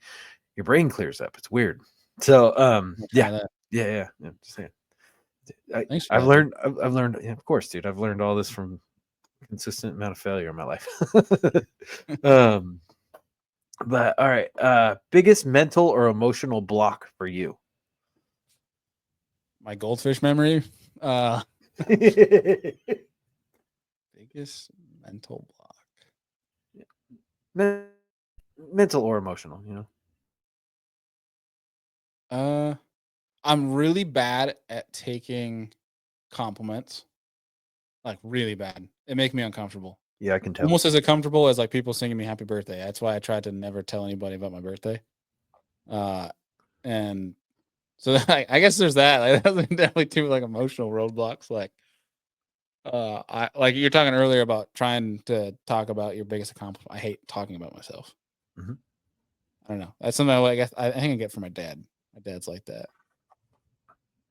If you compliment my dad, he gets uncomfortable, and I get uncomfortable. Like we're socially social, but are very socially awkward. If that makes any sense. Like if I'm in a public setting, like I'm social and I'm happy to be there. Don't get me wrong, but there's times like I hate crowds. I hate crowds. I'm cutting this section and I'm sending it directly to my wife. You're explaining exactly what I deal with on a regular basis. That is me to a T. I can relate. And if somebody gives me a compliment, I find a way to make it funny. Yeah, I get it. Yeah, I get I it. try to divert as fast as possible. I get it, dude. Oh my gosh. And like, okay, so real quick, when you actually receive a compliment, because there's got to be times where you can actually receive a compliment, right? How good does that feel when you actually stop yourself enough to receive it? I mean, don't get me wrong; they all feel great. I just don't know like how to receive it and like act in the process or even after the fact of getting a compliment and not be extremely awkward. Like I don't know what to say. I really don't know what to say. Like it's besides like I say thank you, and it's just like, and then I'm like, I don't know what to say about it. I hate talking about myself. Like stop talking about me. Like I don't know. Like it can be the most simple thing. Like it's my wife loves doing it because she loves to tease me because she knows I get uncomfortable, so she does it on purpose. Same. Yeah. But it's no. I mean, I feel it feels great. Like everyone loves to be recognized, and people love to be appreciated, and everybody, I think, when they do something good, they deserve to be appreciated. And so it's some people are good at handling that. I'm really bad at it, dude. I actually talked to a therapist buddy of mine, and because we're always joking around, but he knows that I'm very similar. And he said, "Here's what you need to do, as awkward as it feels, because you're going to feel more awkward about it than they will. You look them directly in the eyes and say, 'Thank you for saying that. That means a lot to me,' and then turn and walk away." And I was like, just robot turn. He's like, no, just give them their space. Like they gave you a compliment, you received it, then walk away, enjoy it.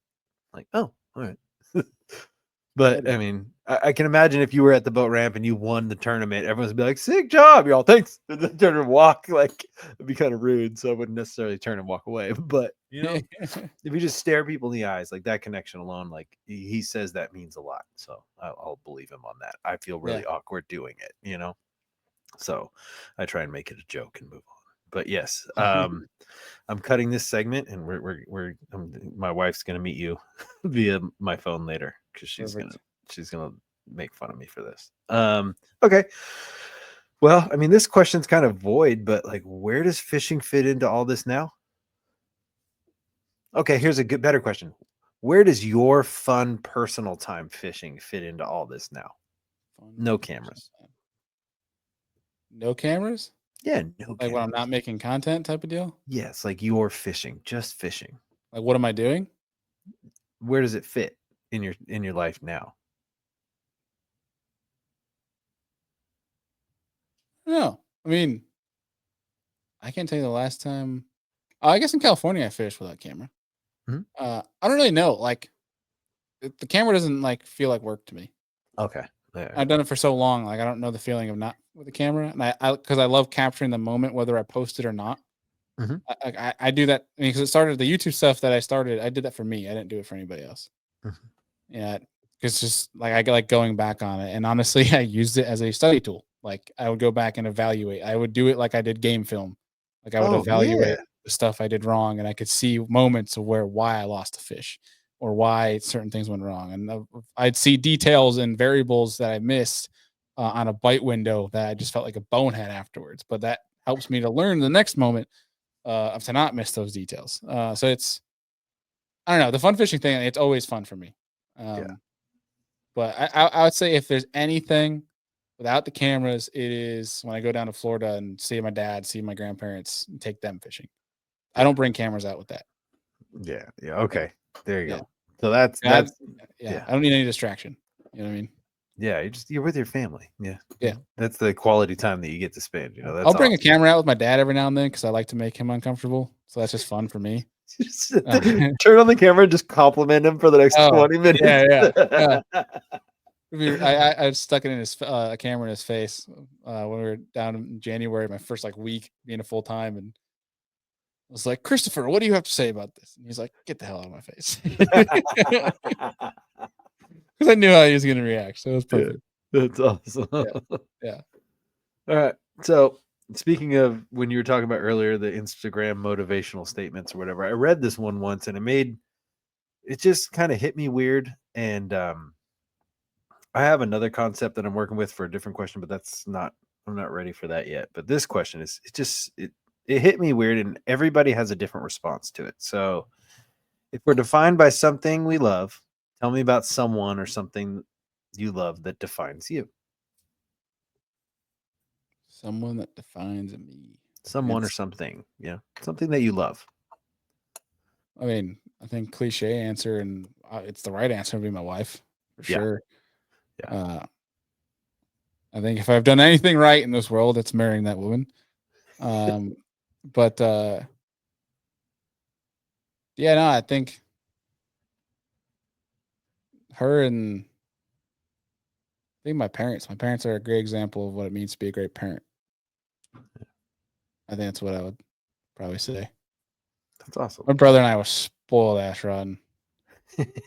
Like like I can go on and on about it forever.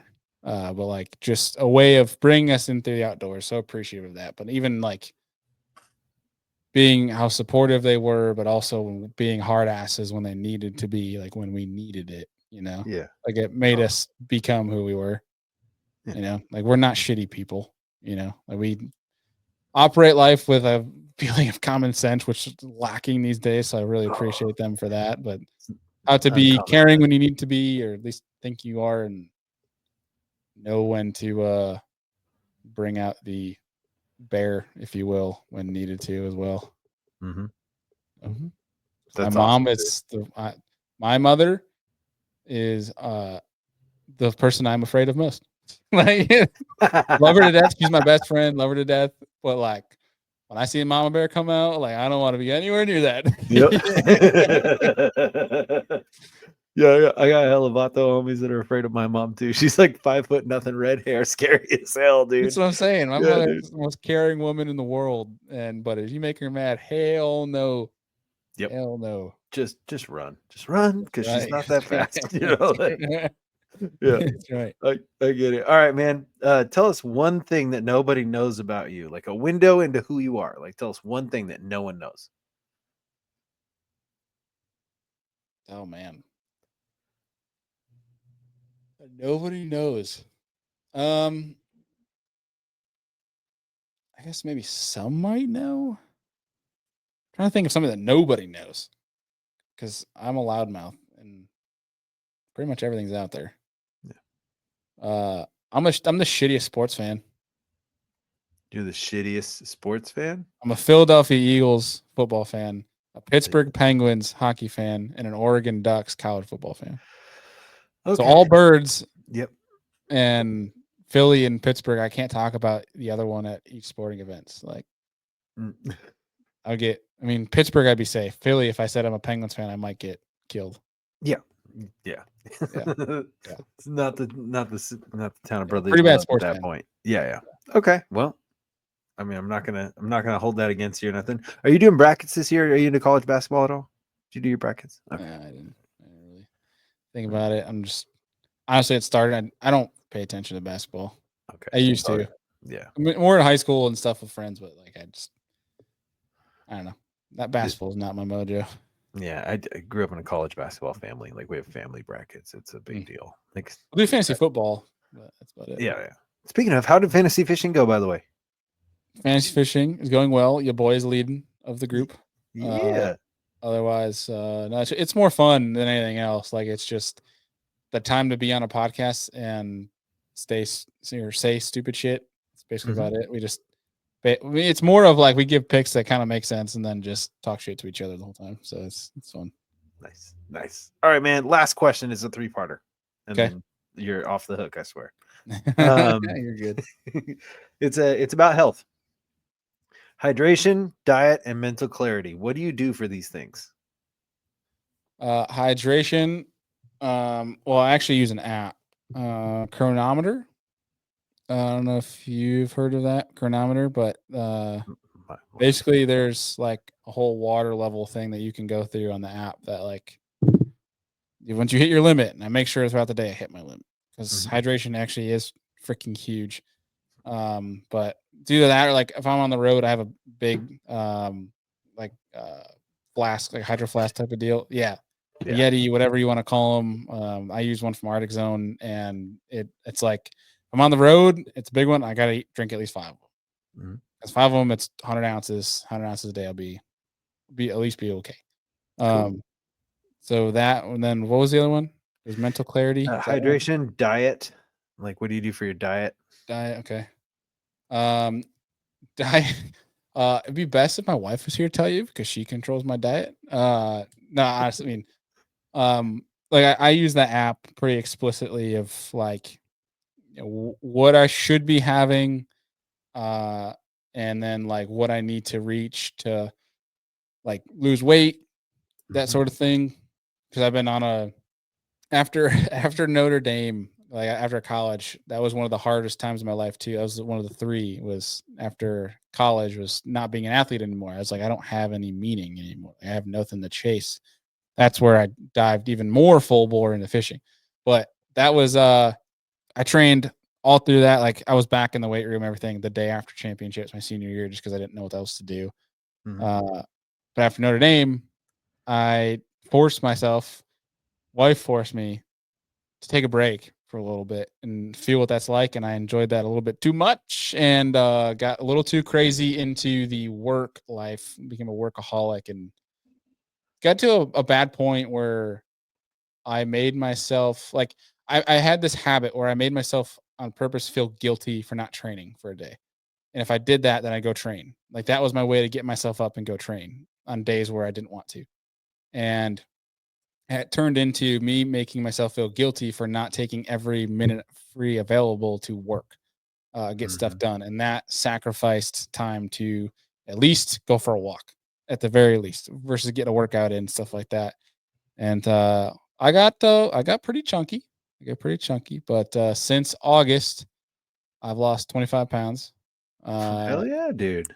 We're down, and so we're good. The wife likes it. So we're good on that, in that realm. I feel great, and that comes like she's been incredible in that. Like she helps me eat right. Like it's because I am the worst person when it comes to cooking, man. I'm telling you, like I can cook just fine. It's more of I have no patience. Like if a meal takes me 30 minutes to cook, I hate it. I can't stand it. I want it, and I want it now so I can get on and do my next thing.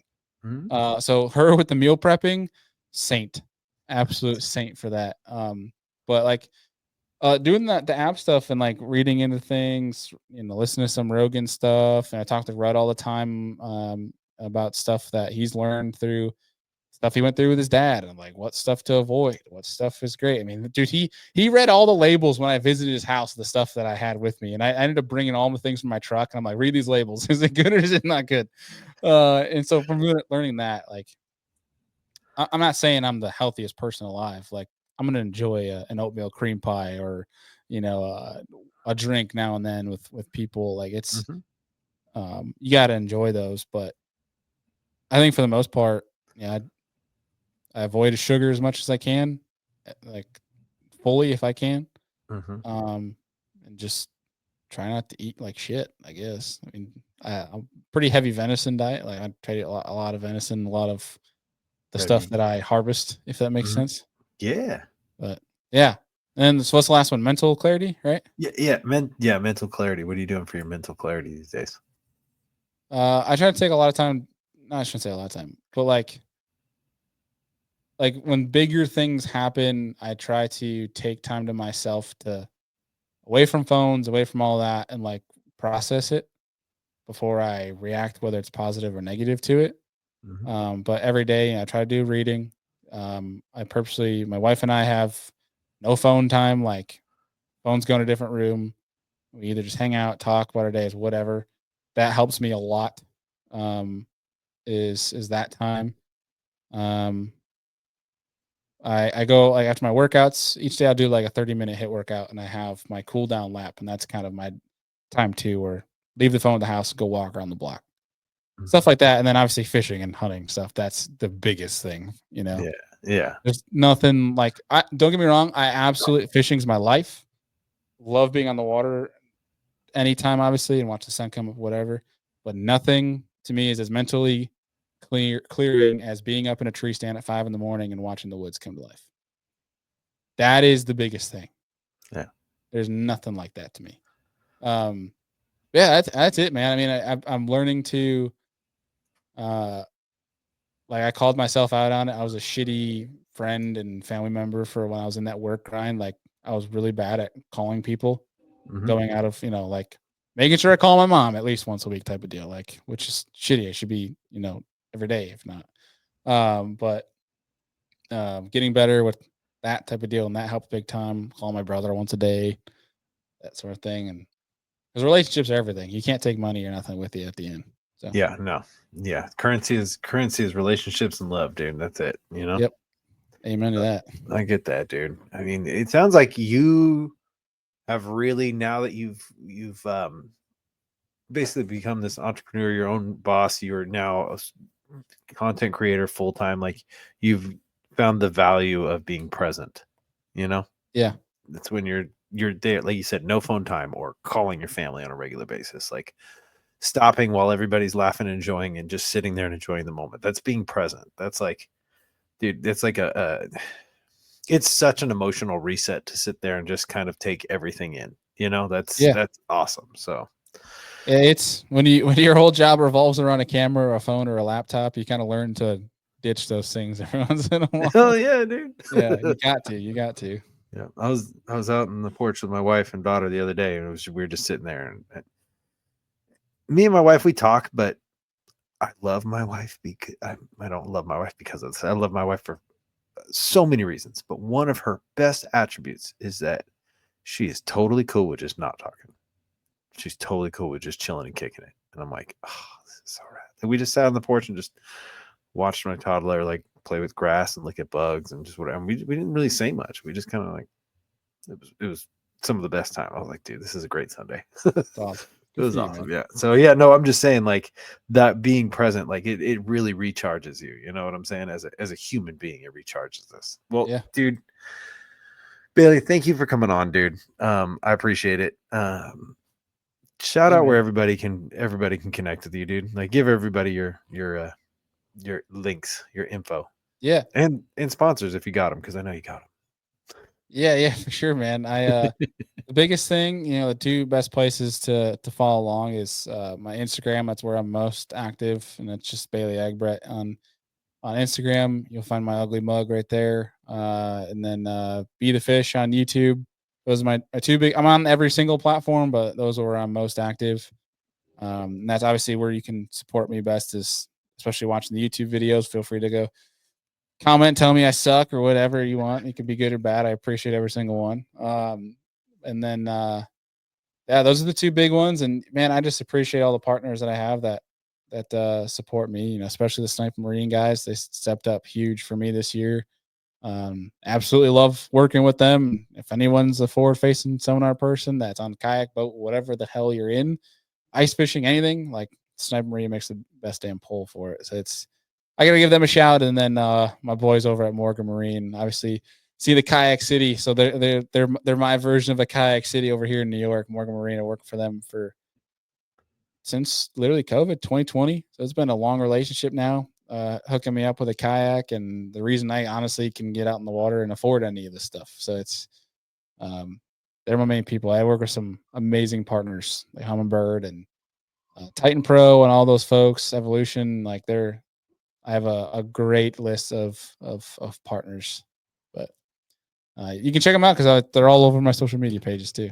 So. Hell yeah. And if you do follow him on social media, subscribe to it because you'll get notifications when his new YouTube videos are dropping. I do it all the time. It's awesome. So yeah, you just go on there, you click, and it'll give you little Be the Fish notifications. And yeah, there's polls and it's fun stuff, dude. So if anybody's interested, go check that stuff out. And Bailey, dude, thank you for coming on, dude. I genuinely appreciate this, dude. Thanks for. I know it's super late over there too. Yeah, all good, bro. Being a dick about it. I don't know. I got a 9 to 5 to wake up for tomorrow, man. Okay, that was bragging. That's all good. A little bit about that. I feel a little bit bad about that. No, beat your chest, dude. Beat your chest. It's good. So, anytime, man, dude. I appreciate the invite, man. I love doing these things. Hell yeah, dude. I'm gonna throw you in the green room, and I'm gonna talk to you in a little bit because we gotta talk about some stuff. So, Bailey, thank you again for coming on. Yeah. Everybody, wave Bailey bye. Bye, Bailey. That was Bailey Eigbrett of the Serious Angler and Be the Fish on YouTube. If you guys are interested in contacting Bailey, he left all his info there. And if you guys have any questions about anything during the show, feel free to hit him up. Feel free to hit me up. You can find me at Wolf of Walmart on Instagram or basically everywhere. Also, the Whole Angler podcast has its own little Instagram. Feel free to jump over there and leave a comment or whatever. I just want to say I appreciate the guy who reached out and gave us the correct answer for the kayak cushion. Your kayak cushion is on the way, and let me know when you receive it. I just want to get some photos and get it up there. And other than that, thank you, Matthew Souders and Richard Bradley Hicks, for pushing me into this. I'm having the time of my life doing it, and I appreciate you two very much. And with that, I'll say, I guess I'll just say goodbye. What's up, everybody? Wolf of Walmart. We're back. We're back, baby, again. Not a bad fish right there, guys. No.